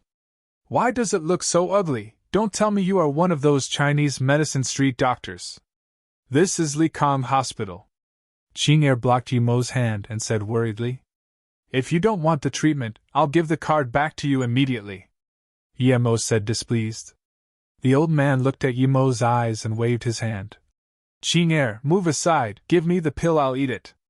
The old man took the pill and ate it without any hesitation. He sighed. He wasn't afraid of death, but if he could really live for another 3 years, then he could settle a lot of things smoothly. Otherwise, if he suddenly died, his family might erupt into chaos and even start down the road to failure, and that wasn't something he wanted to see. Although he was 90% sure Yemo was a fraud, he still wanted to try as long as there was 10% hope. Seeing the old man eat the pill, Yemo nodded and made the old man lay down as he began his acupuncture. Xing'er, who was already doubtful of Yemo, grew more doubtful of him after seeing him take out the black pill. But after seeing Yemo's acupuncture speed and her grandpa's gradually widening face, she began to have hopes for Yemo again. Although she hadn't seen acupuncture before in real life, she had seen it on TV. Normally, acupuncture was a slow and careful procedure. Meanwhile, this doctor was so fast that you could barely see the after images of his hand. This was the main reason she had her hopes up again. Until at last, her doubt for Yemo had disappeared completely because Yemo's forehead was covered in sweat beads. Suddenly, the young girl started to worry again because she saw her grandpa's complexion. There was some pain. Just when she wanted to ask, Yemo suddenly grabbed the old man and flipped his body as he palmed the old man's back. Spew, the old man spat out a globule of thick, thick, dark, and clouded liquid. Emo gasped and said to the girl, "Your grandpa is fine now, there won't be any problems in 3 years. Tell the nurse to come in and clean up, I'm leaving." Before the girl could reply, he carried his little medical case and left. When Ching-er finally caught on and chased out, Emo had already disappeared. "Grandpa!" Ching-er hurried back into the emergency room. She suspected that Emo was someone who cheated and ran. Perhaps he wasn't even from the Likang hospital. When they just came in, the nurse said that he wasn't Dr. Chui. Now she remembered, but she couldn't chase up to him anymore. The old man had recovered and wiped his mouth with a cloth. His eyes were peculiar and looked at the young girl and said, "This doctor isn't a fraud. I really feel the lightness in my body, it's not like the burden it was before. I didn't think that there would be such a magical doctor. Go ask the nurse later what the doctor is called, we must get to know someone like this."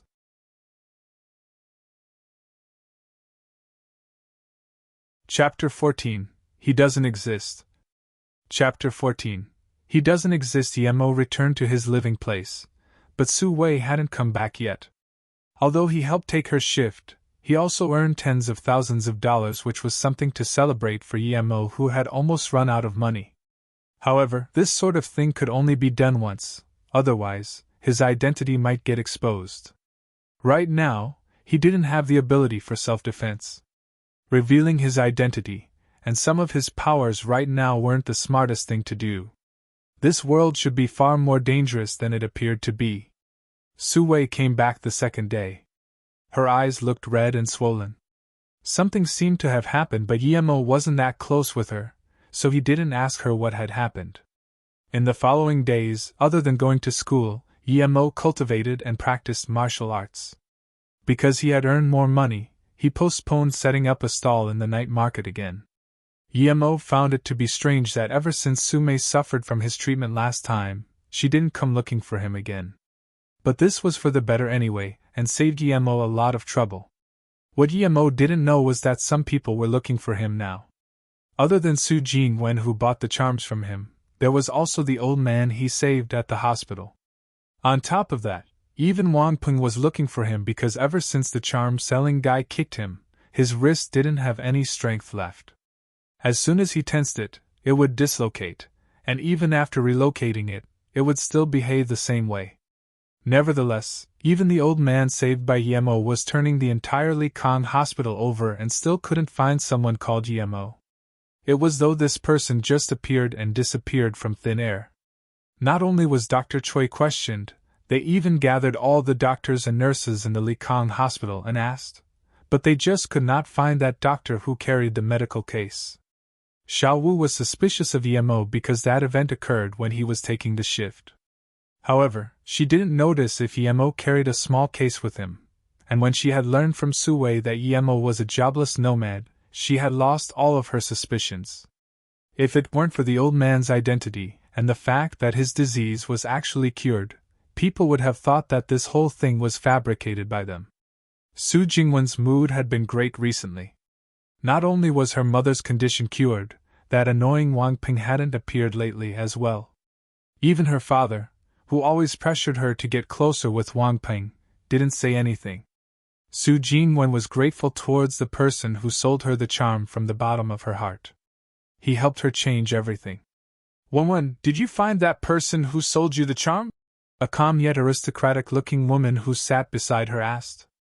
Wenwen was, of course, Su Jingwen, and that mature lady was her mother.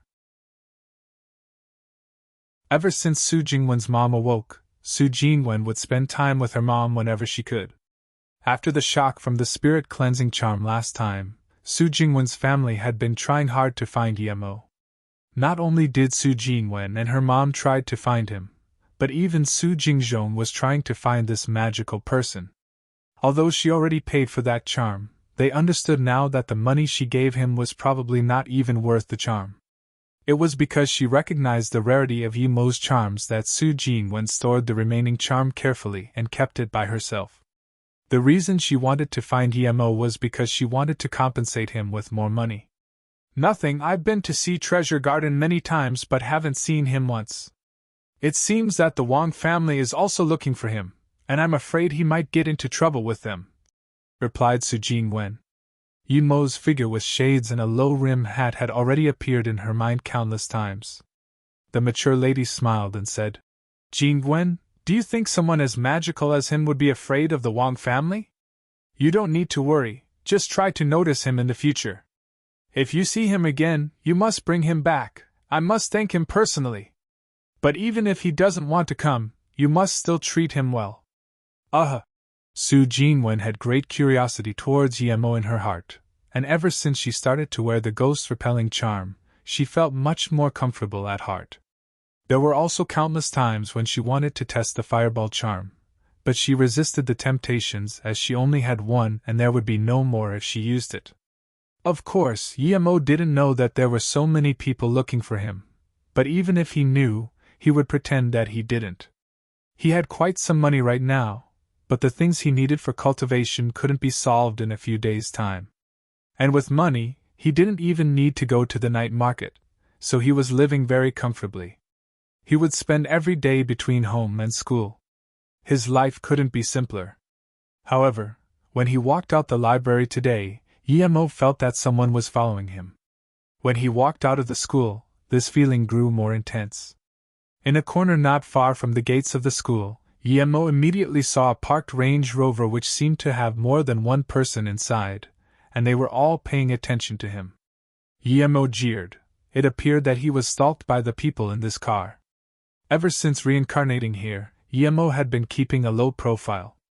Usually, if no one came looking for trouble with him, he wouldn't look for trouble with others either. His only problem right now was with this guy called Jingwen Qiao, so it seemed that the people on this car might be related to that Jingwen Qiao.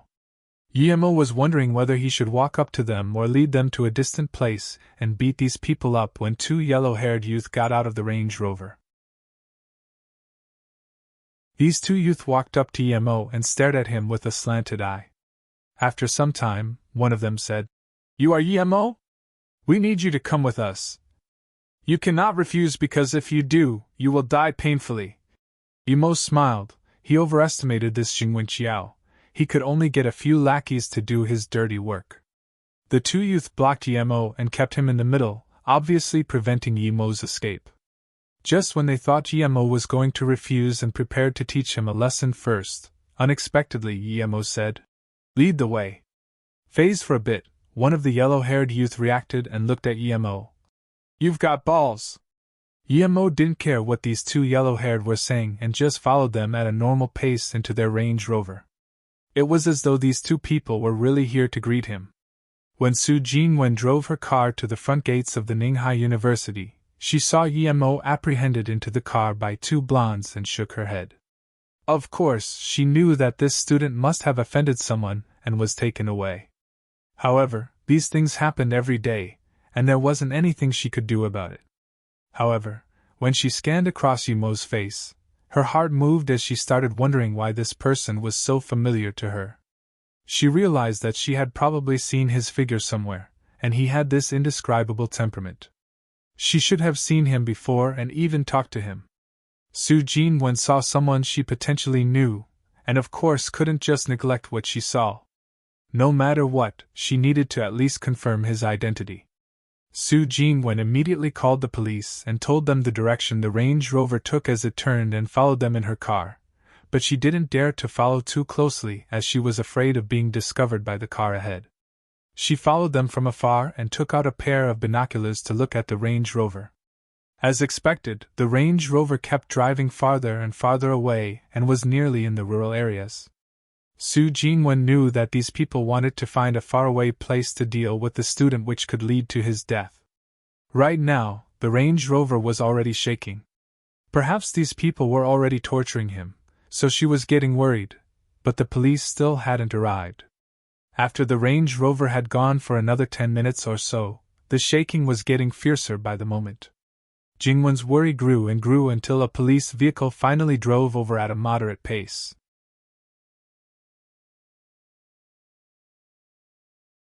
Chapter 15 Sent to Police Station. Chapter 15 Sent to police station. Before reaching their destination, Emo had to begin educating the hoodlums earlier because one of them had decided to attack him first. There were only 5 people in the Range Rover including the driver, and none of them could withstand Yemo's beatings. However, in a short moment, all the hoodlums bowed before Yemo's feet with broken arms or legs, except for the one driving, who only received 2 slaps across the face. This was because Yemo understood that he couldn't just kill people here.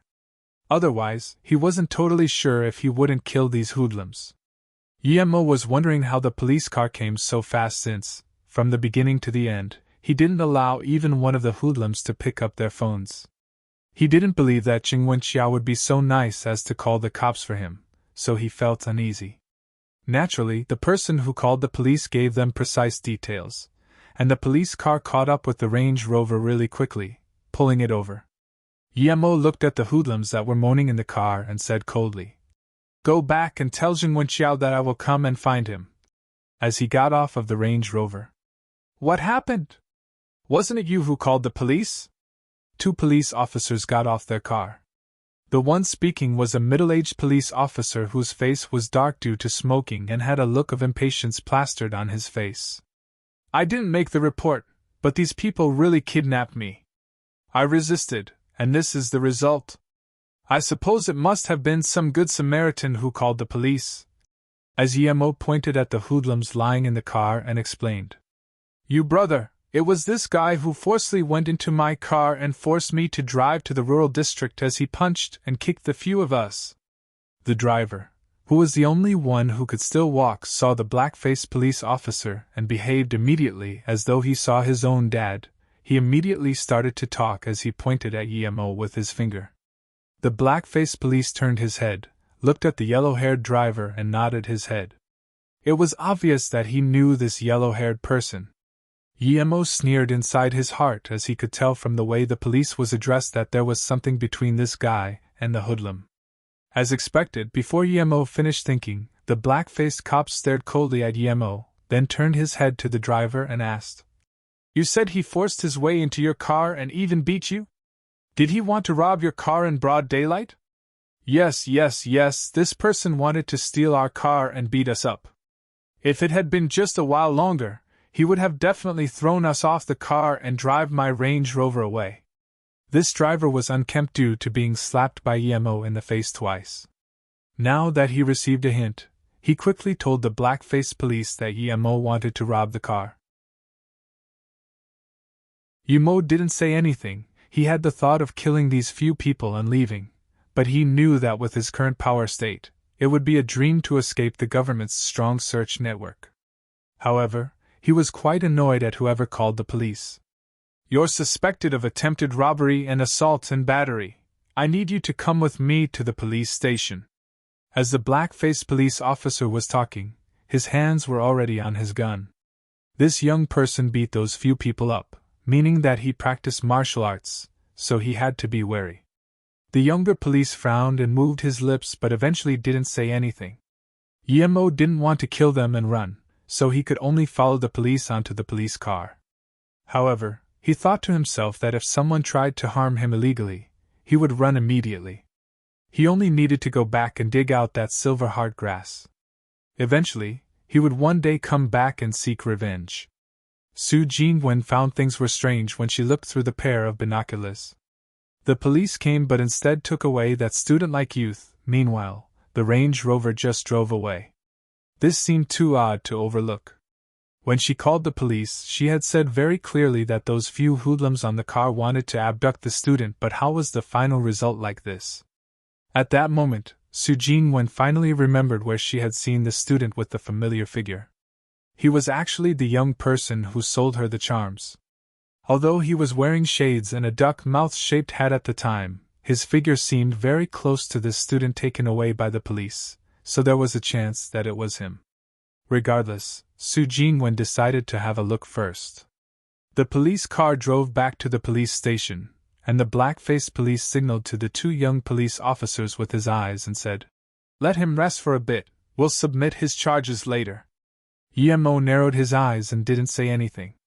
He already understood that this black-faced cop wouldn't be so nice since it was him who accused Yemo of attempted robbery and assault and battery. As expected, he wasn't taken to the restroom and was instead pushed inside a large temporary detention center for prisoners. When Emo came inside, there were already 7 or 8 people. However, 4 men were surrounding each other. They were all very bulky, and from the tattoos on their arms, it could be seen that these were fierce men. The other few people crouched in the corners and only peeked one glance at Emo before paying no further attention to him. Very soon, Emo reached the conclusion that this cell wasn't made for keeping prisoners. It must only be temporary. There would probably be another place for locking them up after confirming their charges. Emo looked at the 4 strong men and knew why the black-faced policeman locked him in here. He probably wanted them to beat him up first. Seeing the reserved-looking Emo come in, the 4 men immediately turned their eyes and stared closely at Emo unexpectedly. He waited for a while, and the 4 men turned their eyes back. No one came looking for trouble. One of them had a knife scar on his chin. Quite obviously, he was the leader of the 4. Emo saw the scarred man signal to the people around him with his eyes, and they returned to talking. Emo only shot these people a few glances and didn't have any interest in them again. He was looking at this prison cell and thinking about the method he could use if he wanted to escape. However, Emo's hearing was very strong, and he heard one of the 4 men quietly talk. "Dow brother, why don't we give this little white face a beating and make him respect us?" The one talking was the slightly shorter man. "This guy isn't simple. Since we only have a few days before we are released, there's no need to start trouble. Those guys probably want us to beat this little white face, but I just won't do as they wish. Did you see, when he came in, he was fearless, and his eyes were also very cold. He is definitely someone strong. Remember, don't start trouble with him."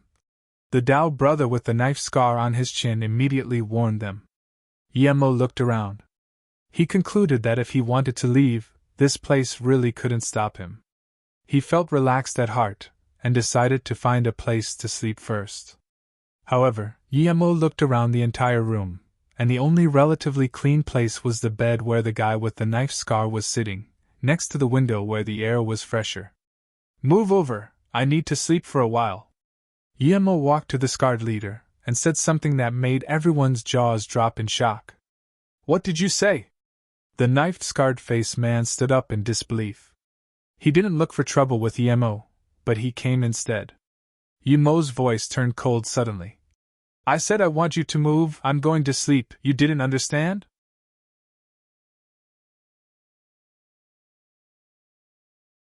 Chapter 16. Su Jingwen's Tantrum. Chapter 16. Su Jingwen's Tantrum. "You're asking to die!" Scarred Face swore and slapped his hands towards Emo's face.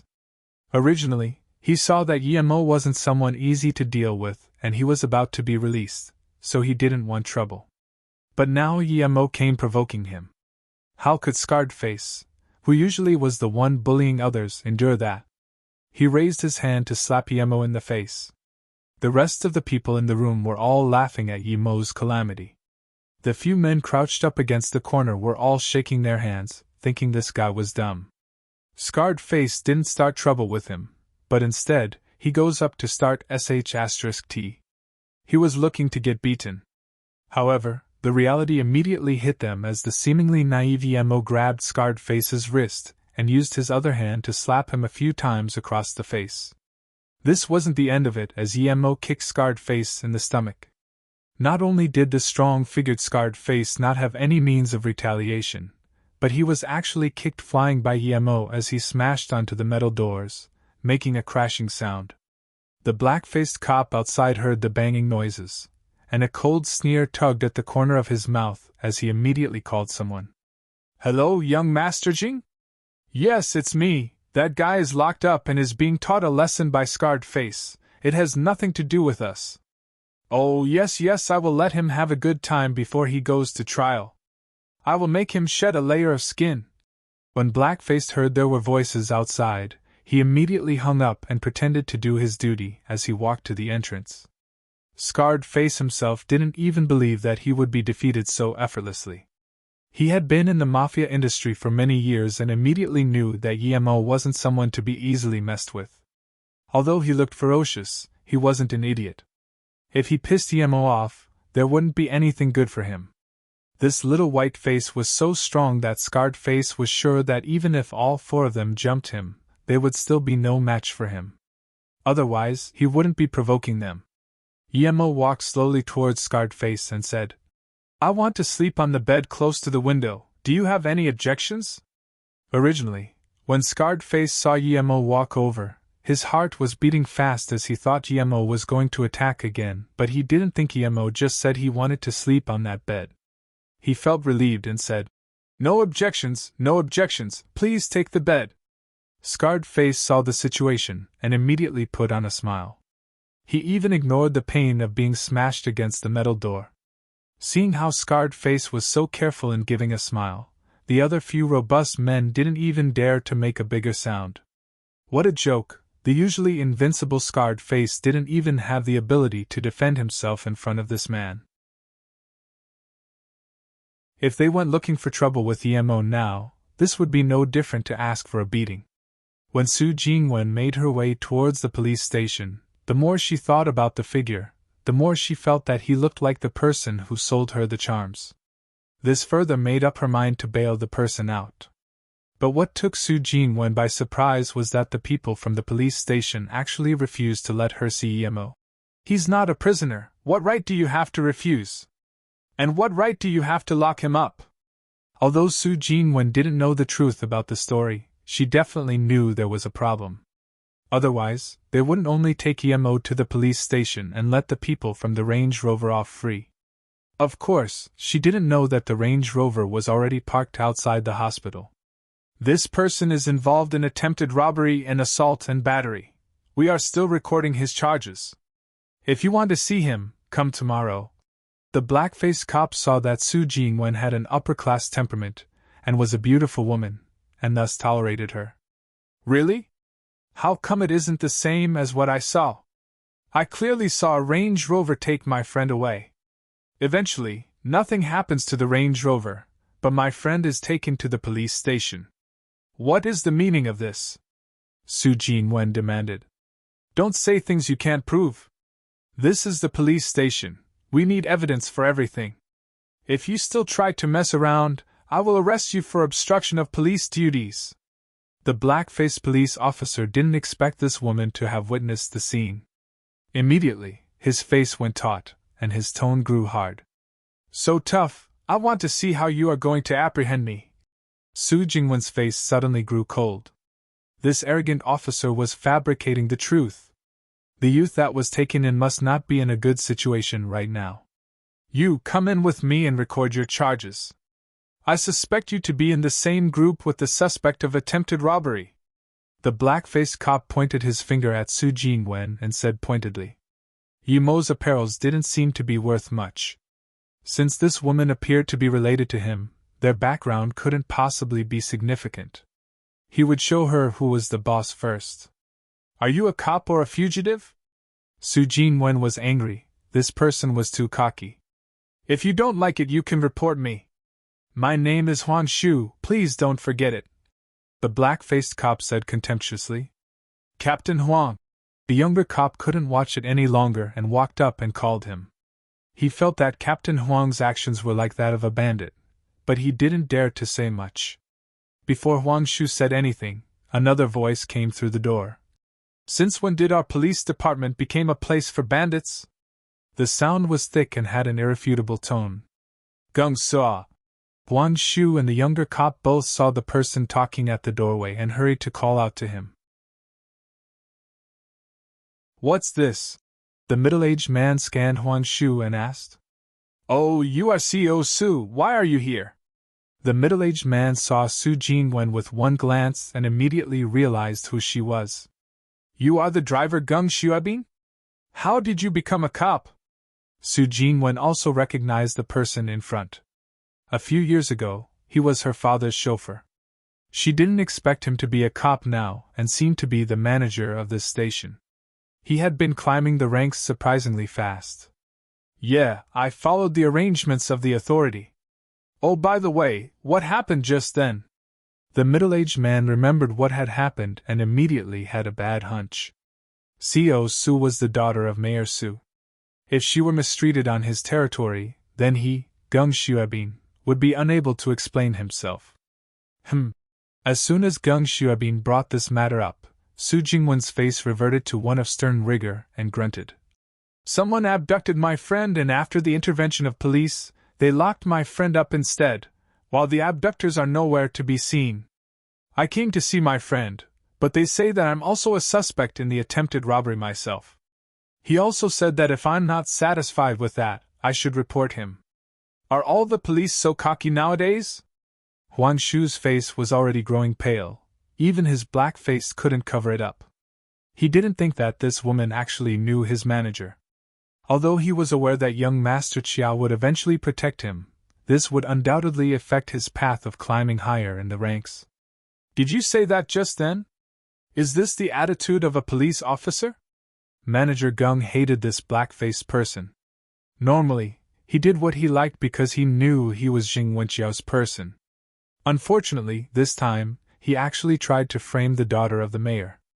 Yes, I was just angry at that moment, but I didn't really have that thought in mind.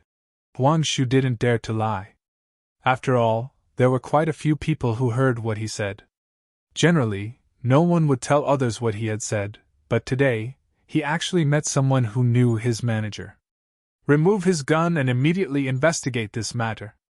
Chen Jin, you will be responsible for this. Find a conclusion to this affair quickly. The police are the guardians of the people, not hoodlums and cheaters. This manager took care of things quickly and even removed the Captain Huang's police badge in front of her. Su Jinwen knew he was doing it to pacify her, but she didn't say anything. Manager Gung, what you're doing is illegal. Even if you accuse me, you have no power to do anything to me. Seeing that Gung Wenbin was serious, this Captain Huang immediately became worried. He thought Gung Wenbin knew his connections with Jing Wenqiao and was at most putting on an act. He didn't know Gung Wenbin was serious. Co Su, let's go see your friend first. It's my disgrace to have such scum in the police department. Later, I will apologize to Mayor Su personally.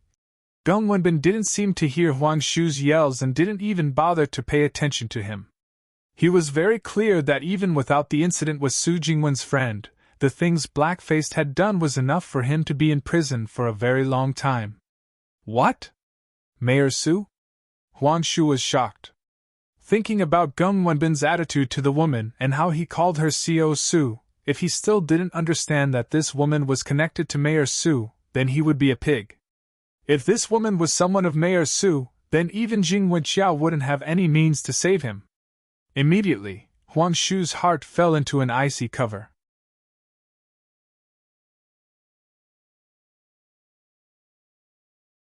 Chapter 17, Got the Wrong Person. Chapter 17, Got the Wrong Person. Initially, Su Jinwen thought that Yemo would suffer a great deal being locked up. However, what made her astonished was that when they opened the retention center, Yemo was lazily laying on the bed and didn't even bother to take his shoes off. Meanwhile, a few robust men were standing carefully beside him. It was so quiet that it didn't seem like a temporary prison, but instead a classroom during night study. The metal door opened and Yemo immediately understood what had happened after he saw Su Jinwen. It looked like that Su Jinwen saw him somewhere and possibly realized that he was the person who sold the charms to her, and therefore came to save him. Perhaps even the police call was made by her. However, if that was really her, then she was causing more trouble instead of helping him. Hello, you might know me, I'm Su Jinwen. When I saw you being taken away by some people at the entrance to Ninghai University, I called the police. When Su Jinwen saw that Yemo was all right, she immediately felt relieved in her heart. It wouldn't be surprising if it were really him since his charms were so powerful. How could he be afraid of a few hoodlums in here? Yemo thought to himself that things were exactly as he had thought. Su Jinwen was acting out of goodwill so he wouldn't blame her. However, her words sounded like she wasn't too sure if he was the person who sold the charms to her or not. Since she wasn't sure, Yemo would definitely not admit it as he knew how much ruckus it would cause if he did. But now, He didn't even have the means to leave the police station and had even thought about killing and escaping. If someone with greater powers came down on him, there would be no good result for him since his powers were still too low. Yemo sighed in his heart. Seeing how Yemo was hesitating to say something, Su Jinwen hurried to say, "This isn't a place to talk, let's go." Gum Wenbin personally helped write down Yemo's release paper before sending Yemo and Su Jinwen to the front gate. Su Jingwen's car was a red Mercedes. When Yemo entered the car, he immediately felt that the smell was very pure. It was a faint woman's aroma. Yemo immediately knew that she rarely ever took people into her car or possibly never brought anyone in, but since Su Jinwen told him to get on, he wouldn't refuse. "Could we enjoy a dinner together tonight?" Su Jinwen already took Yemo as the master who sold her the charms, so her words were rather hospitable. After leaving school, Yemo still didn't eat anything, so when Su Jinwen invited him to dinner, he agreed casually. The restaurant Su Jinwen took Yemo to was called Westlake Family. This restaurant was relatively tranquil, and the decorations were very elegant. There weren't many people in the restaurant, making it very serene. When Yemo first stepped in, he immediately felt this place was a good place to eat. Usually, he ate from fast food restaurants on the side of the road and wasn't fussed about what he ate. "Jinwen, long time no see." A plump yet elegant woman saw Su Jinwen come in and immediately came up with a smile. "Sister Fang, I had some things recently and were not able to come over. Today I brought a friend over for dinner. Is there a private room available?" Su Jinwen smiled. She spoke casually, and it was clear that she was quite familiar with this Sister Fang. Hearing Su Jinwen's words, this lady with an elegant temperament glanced at Yemo once curiously, but then immediately pretended that it was nothing as she said, "Yes, the good friend room is still available." Sister Fang wasn't very pretty, but the mass in front of her chest was quite huge, and she had a pair of peach flower eyes. Usually, this type of women gave people a sense of flirtatiousness, but Sister Fang's elegant manner showed people that she was a well-educated woman, and the element of flirtatiousness was not there. However, when Su Jinwen said Yemo was her friend, Yemo still caught the changes in Sister Fang's eyes. The good friend room was dimly lighted and honestly didn't seem like a place to eat. It was more like a place for two lovers to have meaningful conversations. Yemo didn't really like this environment, and immediately pulled the curtains open. The dusk sunlight shone in, and the room instantly became clearer. "Jinwen, you can order first, I'll go now to prepare some tea." Sister Fang took out a menu and placed it on the table before turning to leave. Yemo thought to himself, "They need the female owner of this place to make tea? Where are the waiters?" Although seeing through Yemo's confusion, Su Jinwen said, "Sister Fang is a master in the art of tea. Those who come to eat here are all regular customers, and usually, Sister Fang makes the tea herself. The menu is here, pick your dishes." As Su Jinwen spoke, she passed the menu in her hands to Yemo. Yemo flicked through the menu. There weren't much variety, but the image of each dish was very attractive and exquisite. "Why isn't there a price?" Yemo found out that there was no price on his menu. Regardless of what dish it is, they are all 300 a dish, so there is no need for a price. Every regular customer knows about that. Su Jinwen smiled sweetly. Yemo phased for a moment as he thought that a plate of celery cost 300 too? But he didn't say this. He wasn't wealthy, but that didn't mean other people were not. Yemo didn't know that the most expensive thing here wasn't the dishes. He wasn't too fussy about food, but Yemo knew Su Jinwen was wealthy. Since the prices were all the same, he ordered a few randomly. Yemo wasn't into tea, but this didn't mean he didn't understand tea. After drinking Sister Fang's tea, the aroma remained on the lips and tongue, making people have the urge to drink a second time. Seeing that Yemo seemed to like the tea here, Su Jinwen smiled faintly and asked, "You are the master that sold me the charm last time, right?" Su Jinwen's unexpected way of questioning was very effective usually, but it was useless to Yemo. He didn't expose anything in his mannerism and didn't show a very calm face. Instead, he asked with surprise, What charm master? I'm only a student, look, this is my student ID. As he spoke, Yemo took out his student ID and showed Su Jinwen. Yemo, Ninghai University 05 Biology Specialization. He was a fourth-year university student. Su Jinwen returned the ID card to Yemo with disappointment. She didn't think that she got the wrong person. She saw that he was taken away at the entrance to Ninghai University, but she didn't think he really was a university student. Su Jinwen, did you get the wrong person? You took me to such a high-class restaurant for food, I'm quite embarrassed. Although Yemo knew Su Jinwen wouldn't regret over a mere few $1,000s, he still needed to say this. It doesn't matter, you look very similar to my friend. Plus, even if I got the wrong person, it's not that important. The first meeting might be unfamiliar, but during the second meeting, we will be familiar, and we will know each other in the future, won't we? You're younger than me, so you can refer to me as Sister Jinwen. Calling me by my full name sounds a bit weird. Su Jinwen smiled once again. Yemo didn't give her a bad impression because Yemo was a handsome young man, and the eyes he looked at her with were very clear and didn't make her feel uncomfortable. Then, Sister Jinwen, I'll benefit from you and enjoy this meal. Yemo wouldn't be reserved for the dishes brought to him, and he didn't feel bad for eating this without paying. He was sure that his spirit-cleansing charm that he sold last time saved Su Jinwen's mother, because he was confident of his charms, and he could tell from Su Jinwen's attitude towards him. Su Jinwen took out a name card and gave it to Yemo. This is my number. If those people still look for trouble with you, you can call me. Yemo took the card and thought inwardly. If it wasn't for you this time, there wouldn't be that much trouble. I probably won't be calling you after this meal. You are you, I am me. We wouldn't have anything to do with each other. Haha, then I'll take it. However, there's nothing I can help you with, Yemo said casually. Perhaps not now, but maybe sometimes. I'll be needing your help. Su Jinwen smiled charmingly as no one would know what she was thinking. Yemo blamed himself for talking too much. He didn't even have enough time to cultivate, the less the trivial things, the better. Su Jinwen suddenly felt that when she was with Yemo, things seemed peaceful and she didn't have any pressure.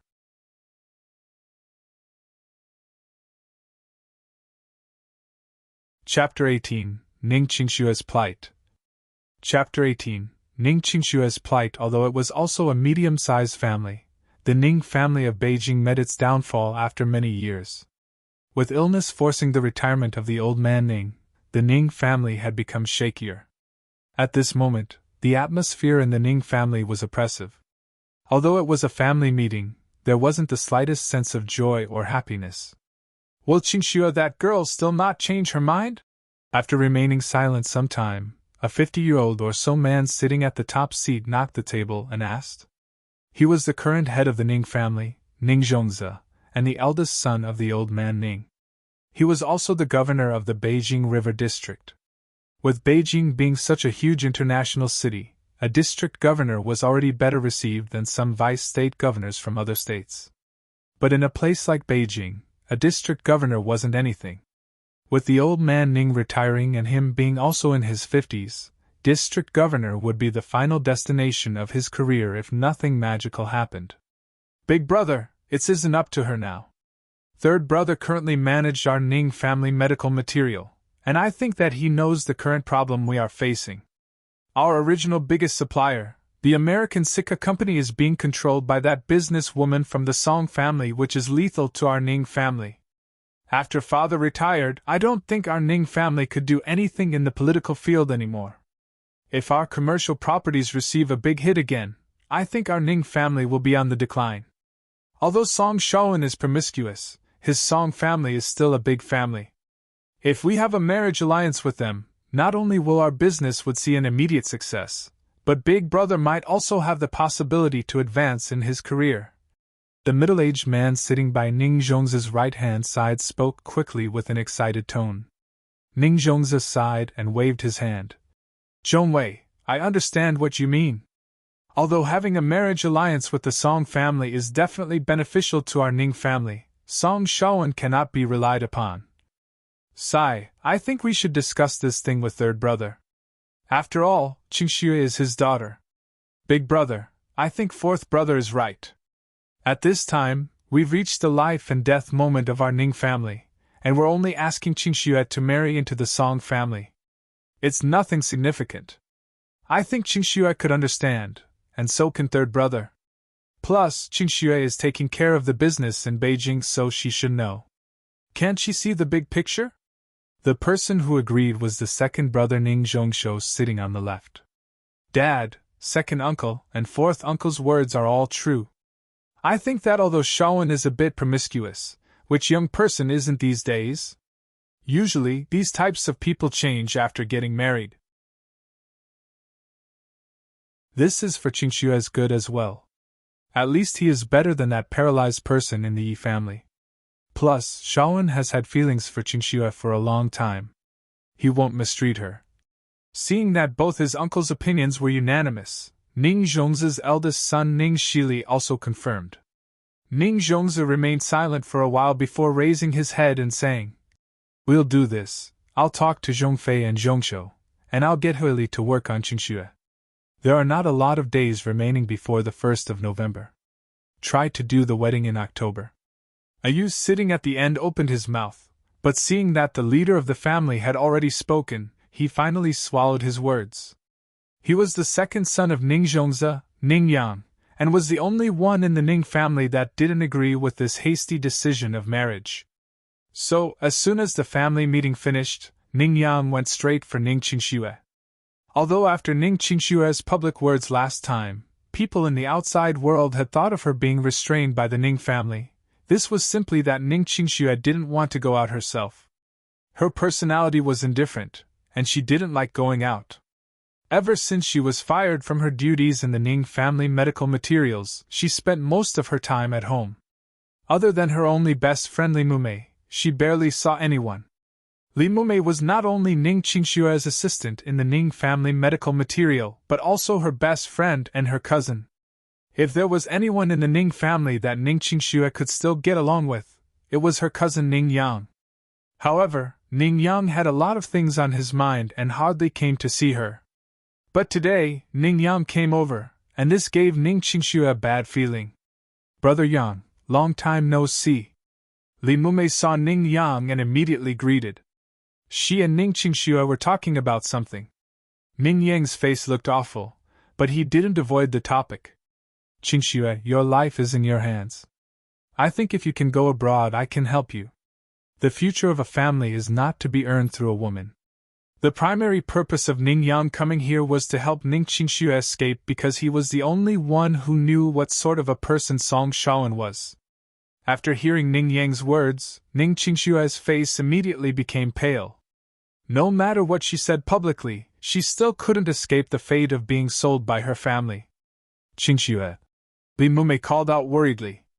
The room settled into an uncomfortable silence. Ning Yang knew that it would be tough even if he tried sending his cousin abroad. Plus, what use would it be leaving the country? She would ultimately be reeled back in by the family. "Cousin, don't worry, I'll help you arrange it first in case we're out of time. Mumei, Qingxue is going to need your help." Ning Yang stood up and left hurriedly. If Ning Qingxue wanted to go abroad, this had to be done as soon as possible. If his uncles learned about it, they would not let her go out. Seeing Ning Qingxue's wooden face, Li Mumei felt great sympathy for her. She and Qingxue were best friends. It was just because she was too beautiful that she didn't have freedom.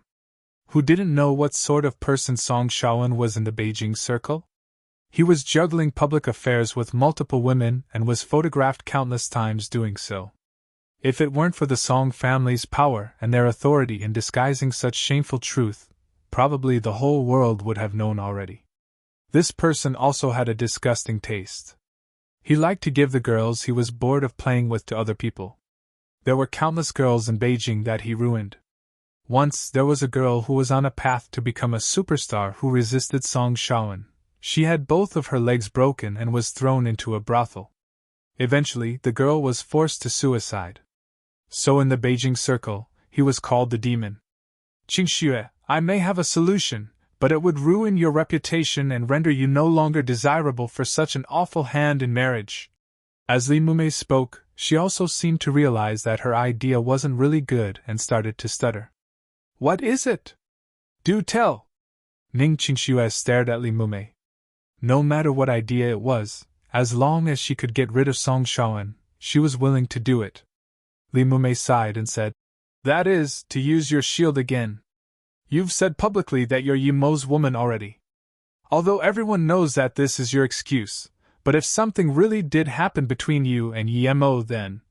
Seeing Ning Qingxue look at her in shock, Li Mumei knew she misunderstood and hurried to say, When I said something to happen between you two, I didn't mean it that way.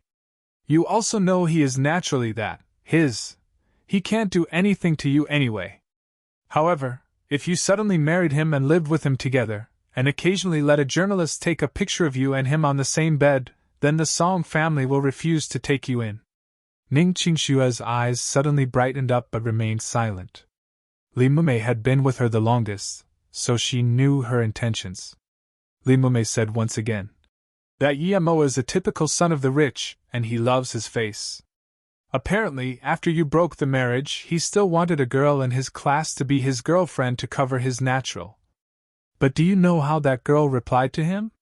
She asked him, Young Master Yi, would you be able to get it on in bed with me?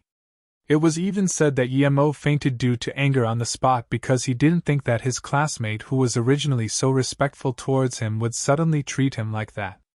This person is probably dumb and still hasn't come to the fact that he was kicked out of the Yi family. Besides, he must be subsisting on a tight budget. I have already asked someone to give him the 20 grand last time, and apparently, he accepted it without protest. If you give him some tens of $1,000s again, he would definitely do something that gives him face and money to spend. Ning Qingxue sighed. I don't really care about my reputation. It is long gone. It's just, would the Song family take their revenge on him?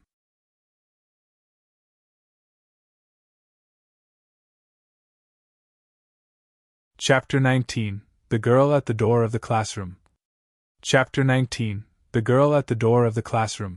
Qingxue, I really don't know what to say about you, but the Song family is such a big family, and they will want to keep their image, so if you marry Yi Mo and something happens to him, anyone would relate that to the Song family. I don't think the Song family would do something that doesn't really benefit them. Li Mumei seemed to analyze the situation with experience. Ning Qingxue remained silent for a moment before nodding her head. Okay, I will have to owe him one more time. However, Li Mumei shook her head. Qingxue, you're wrong.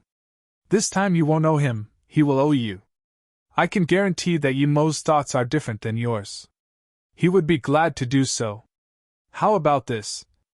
Tomorrow is Jingwen's birthday, and we'll use this excuse to go to Ninghai. After Jingwen's birthday party, I'll go with you to Yi Mo and reveal our plan. Ning Qingxue was familiar with Su Jingwen. When she was still going to school, Su Jingwen was famously beautiful in Beijing. However, a few years before, something had happened to her mother, and therefore had gone to Ninghai. However, Li Mumei was still very close friends with Su Jingwen. Yi Mo finally came to class after a long while. And now, he had already self-taught himself with nearly all the content of these few years of university. He only came today because Shishio invited him for food, which was mainly because Shishio got a few free vouchers for the school's restaurant. Since there was free food, he wanted Yi Mo to come as well. If Yi Mo had only one friend in Ninghai University, that would have been Shishio. Normally, when Yi Mo went to class, Shishio would sit next to him as he got along well with Yi Mo. It had been like this ever since Yi Mo went to Ninghai University, and didn't change just because Yi Mo was kicked out of the Yi family. When Yi Mo recovered his consciousness the first time, he was awakened by Shishio, who also warned him not to make contact with Yan Yan. Later on, when Yi Mo was kicked out of the Yi family and had financial difficulties, he would try his best to help Yi Mo as much as he could. It could be said that, in Ninghai University, the only people who helped Yi Mo in the end were Wang Ying and Shishio. Wang Ying's help might be due to Yi Ling, but Shishio was Yi Mo's real friend. Yi Mo, this is Heartless Bing's class again. You are already on her bad side, and if you didn't come, it would have been okay, so when she teaches, don't say a word. If she sees you, she might want to trouble you again. Shirshio said to Iemo carefully. Iemo smiled and patted Shirshio's shoulder. I won't care about these narrow-hearted women. Don't worry, it won't affect you. I can stay quiet for a whole month, much less during a lesson in class. Shirshio also smiled as he obviously didn't believe that Iemo could remain silent for a month. Who did you call narrow-hearted, Iemo?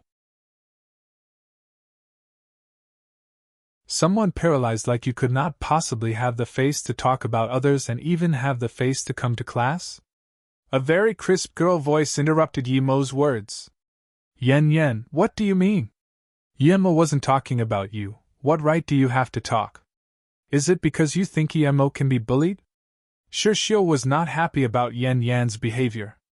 Shirshio, you seem to have enough guts to yell. Yen saw the goody-goody. Shirshio dared to yell at her, and immediately went on the defensive. However, Iemo pulled Shirshio aside and said, Why taking her seriously? Just pretend as if it was a harmless dog barking. Iemo. Yen pointed at Iemo and was about to swear. Iemo sneered, and before Yen could respond, he said, Being ugly isn't your fault, but showing off your ugliness is your bad. Oh right, didn't you say last time I couldn't go in bed with you? I'm sorry, I'm not interested in a dinosaur like you. Iemo was avenging the former soul of the body. Yen was too cocky. Yen was originally going to start swearing, but she suddenly laughed. Iemo actually called her ugly. Although she wasn't the prettiest in the school, she was easily the most beautiful in the class, and she immediately fought back. I'm ugly? Iemo, you're blind. Open your eyes and look. Do you know someone prettier than me? Do you? If you do, then I'll admit that I'm ugly. If not. At this moment, a soft voice at the door of the classroom interrupted her. Iemo, come out, I've come looking for you a few times already, but I couldn't find you. Almost everyone looked towards the doorway, and all the male students' eyes immediately stared dead straight. A stunningly beautiful girl stood at the doorway. This girl at the door was like a flower that rose from the water. There were no signs of makeup. With shapely eyebrows and her faint smile and beautiful face, you didn't even need to look at her curvaceous body to know that she was a rare beauty. If this girl were a Ninghai University student, then the prettiest girl in the university wouldn't be Su Mei, but the girl in front of their eyes. Yen was like a chicken grabbed by its neck. Her rambling suddenly stopped. She was just saying that Iemo didn't know a woman prettier than her, and then immediately came a woman that was far above her league. Even worse, this woman was calling out to Iemo. Iemo stared coldly once at Yen. He didn't need to take this woman seriously and didn't want to be affiliated with her in the future. Jingwen, is there something up? Iemo didn't think that Su Jingwen actually came to the classroom to find him. From her words, it sounded like this wasn't the first or second time she was doing this. Seeing that Iemo didn't call her sister Jingwen but just called her Jingwen, Su Jingwen rolled her eyes but didn't say a word. Due to her father, Su Jingwen had a skewed view towards men. However, she was a lot less guarded around Iemo. Although Iemo wasn't the person she was looking for, he resembled that person. On top of that, Iemo looked at her with clear eyes and didn't have any vulgar intents.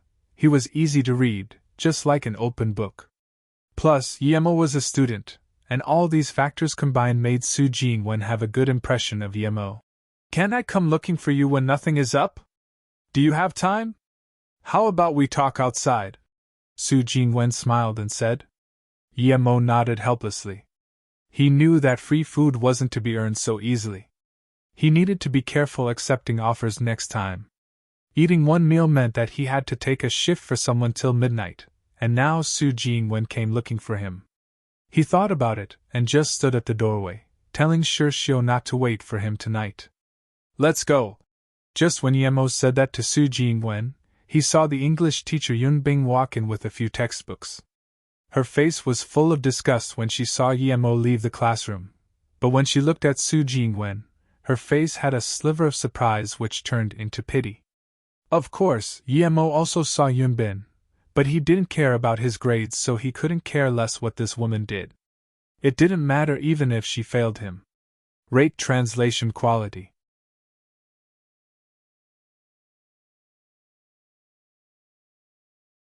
Chapter 20, Invitation. Chapter 20, Invitation. Yemo, I want to ask for your help. Su Jingwen's tone sounded like she was embarrassed. Yemo thought to himself. I knew this was going to happen. However, his impression of Su Jingwen wasn't bad. From the first time when he saw her desperate to save her mom, he knew this woman was someone worth helping. Besides, although he went to the police station because of her last time, she was just acting out of goodwill. Tell me, if I can help you, and if it doesn't take a long time, I will definitely do my best to assist you. It is my honor to help a beautiful lady. Yemo smiled. Actually, Yemo, you look nice when you smile. You need to smile more. Su Jingwen suddenly popped up with an entirely irrelevant sentence. Yemo became flustered for a bit. Although he understood people and how things worked in his new reincarnated surroundings, there was a barrier in the depth of his heart. When he entered the police station last time, this defense grew stronger. He was scared that his secrets would be leaked and caused him to be in danger. Therefore, he was usually cold and reserved when he was around people. Now when he heard Su Jingwen say this, he felt that he seemed to be a bit too careful. As long as he didn't expose his real secret, he wouldn't need to be so careful. Yemo, I've looked you up. Su Jingwen stopped and subtly looked at Yemo's expression. Seeing that his face was normal, she gasped a sigh of relief and continued. I have a cousin who is also in Ninghai University. Her name is Su Mei. I've heard about you from her. Do you have some misunderstanding with her? Her personality is a bit arrogant, but she isn't a bad person. Never mind, let's not talk about her. I don't understand her that well either. Su Jingwen stuttered for a long while but still couldn't finish her sentence. In fact, Su Mei told Su Jingwen that Yemo didn't know how to handle delicate situations, but Su Jingwen didn't take her words seriously at all. She was very clear what sort of a person Su Mei was. The reason she talked about Su Mei was that she didn't want Yemo to give up on himself. She still wanted to say that she knows someone very powerful who can even cure a person in a vegetative state. If she could find this person, then perhaps his problem would be cured too. However, she wasn't able to say this. After all, although she was a bit familiar with Yemo, it wasn't to the degree where they could say anything. They were just ordinary friends. Plus, how awkward would it be for a girl to say those words? Yemo understood Su Jingwen's meanings. Since she was Su Mei's cousin, it meant that she already knew about him. It was normal for her to be unable to express those words. He waved his hand to stop Su Jingwen from continuing. Actually, I'm living quite happily, and there isn't anything troubling me. Don't worry about it. Still, thank you for your concern. Okay, now let's talk about what I can help you with. Su Jingwen had a faint blush on her face and thought. Although Yemo's expression said that he really didn't care about his condition, was he really thinking that way and didn't care about it at all? However, Su Jingwen secretly made up her mind that if she met the person who sold the charms, she would ask if she could buy a charm that could cure Yemo. Although she hadn't known Yemo for long, she felt very comfortable being with him. Not only was Yemo handsome, but his personality was quite friendly and open. He didn't make her feel the slightest pressure. This was the reason she was willing to help Yemo.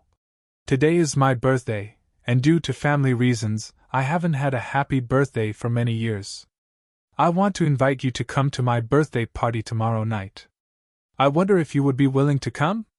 What she really meant to say was that she needed a male partner for a dance, but she hadn't found the suitable person. Asking this innocent Yemo to help her out was perfect for this. Yemo became dazed, and some warmness rose in his heart. Su Jingwen knew that he was the abandoned son of the Yi family, and yet she still invited him. This showed that in her heart she had the same thought as Shirshio, treating him as a true friend without exterior motives. Of course I would be willing to. Thank you for inviting me to your birthday party. I'll come for sure. Yemo agreed happily. Su Jinwen gave an invitation to Emo and said, I won't have the time to call you that night, but it is at 6 p.m. at U1 private place, and the address is on top. I need to go to the airport to pick up my friends, so I'll see you tomorrow night. Seeing Su Jingwen's Mercedes disappear, he thought that if he wanted to go to her birthday party, he needed a gift for her. He couldn't go empty-handed. Although he had some money on him, Emo wasn't an idiot. He needed to save the money for cultivation. At last, Emo bought a very ordinary jade from the market and made it into a magical jade bracelet artifact. Although it was a bracelet, there were only 6 pea-sized beads of jade on it. They were sculpted into circular shape from the jade Emo bought and made into a magical defensive artifact. Although this magical defensive artifact didn't even have a level, it could still defend against some simple attacks. However, there were only 6 jade beads on this bracelet. Each time it defended against an attack, it would damage a jade bead. Although it didn't look very refined, it was practical and helpful. With Yemo's current ability, he could only finish 6. Hopefully, Su Jinwen would not need a bead from this bracelet in her whole lifetime. For someone as rich as Su Jinwen, a few $100s of jade was nothing to her. The bracelet Yemo was going to give looked a little ugly, and she might not even wear it. However, regardless of whether she was going to wear it or not, Yemo wouldn't mention the magic enclosed in this artifact. When he returned to his home, Su-wei still hadn't come back. Yemo cared for his flowers and grass a little. There was a month before he might be able to harvest the seeds of silverheart grass. After finishing these, Yemo then went toward Yuan private place in high spirits. Ninghai Zhongqiao Airport. Su Jinwen saw Li Mumei, but there was a gorgeous girl beside Li Mumei who even rendered some sort of spiritual sense. Su Jinwen was wondering who was this girl. If it weren't for the faint worry on her face, she would have taken her as a goddess from out of this universe. Su Jinwen was not the only person attracted by Ning Qingshue's beauty, and, when Su Jinwen walked over, many people set their eyes on the 2 women and thought, these 2 women are breathtaking. In comparison, Li Mumei, who was usually considered beautiful, could only be viewed as normal. Jinwen! Oh, happy birthday! I traveled especially to celebrate with you. Li Mumei saw Su Jinwen, who was walking over here from a distance, and started to speak animatedly. Mumei, I'm so happy that you can come to Ninghai.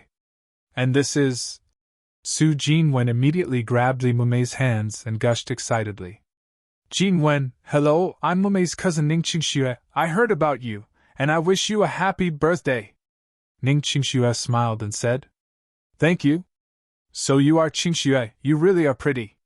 No wonder they say you are the prettiest lady in Beijing, even I'm a bit entranced. Su Jinwen didn't think that the girl in front of her was Ning Qingxue, but when she saw Ning Qingshue's somewhat dim eyes, she immediately thought of Yemo and stopped talking. Li Mumei seemed to notice the atmosphere was a bit cold and hurried to say, Jinwen, Qingxue, there are a lot of people staring at us, we should go quickly.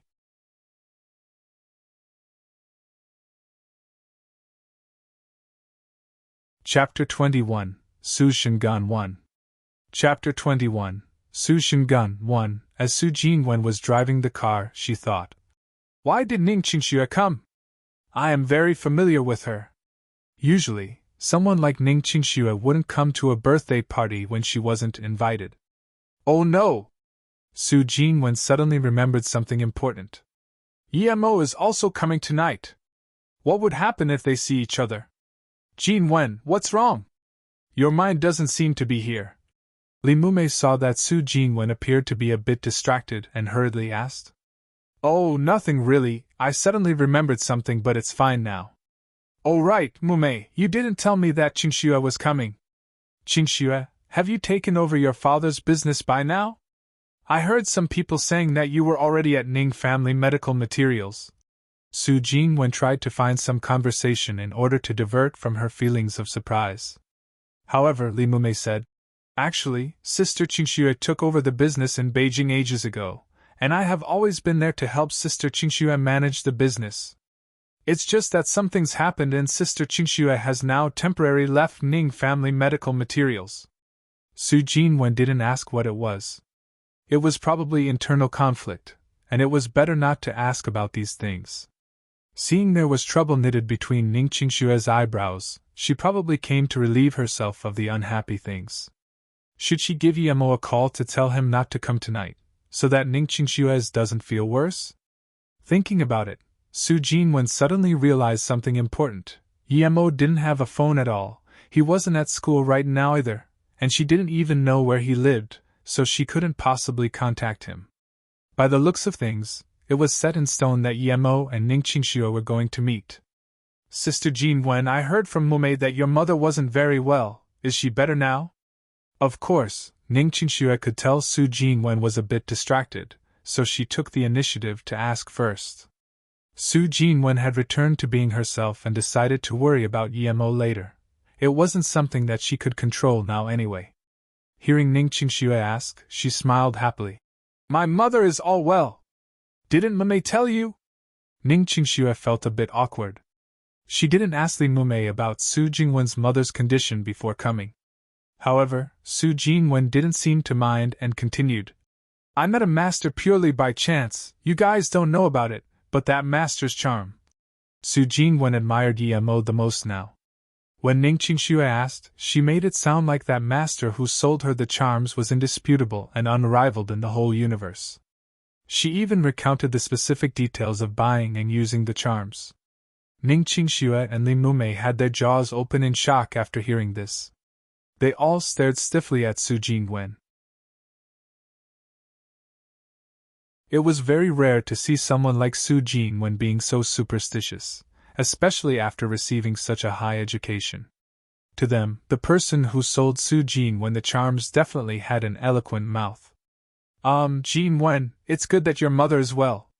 There is no need to go into such elaborate detail about how she recovered. Seeing how Su Jinwen was so superstitious, Li Mumei could only hint at her. I know you guys don't believe me, and I won't force you to. I have a fireball charm on me. If I didn't treasure it so much, I would use it and show you guys. However, if I did, I wouldn't be able to buy another one even with all the money in the world since I can't find that master anymore. Su Jinwen said helplessly.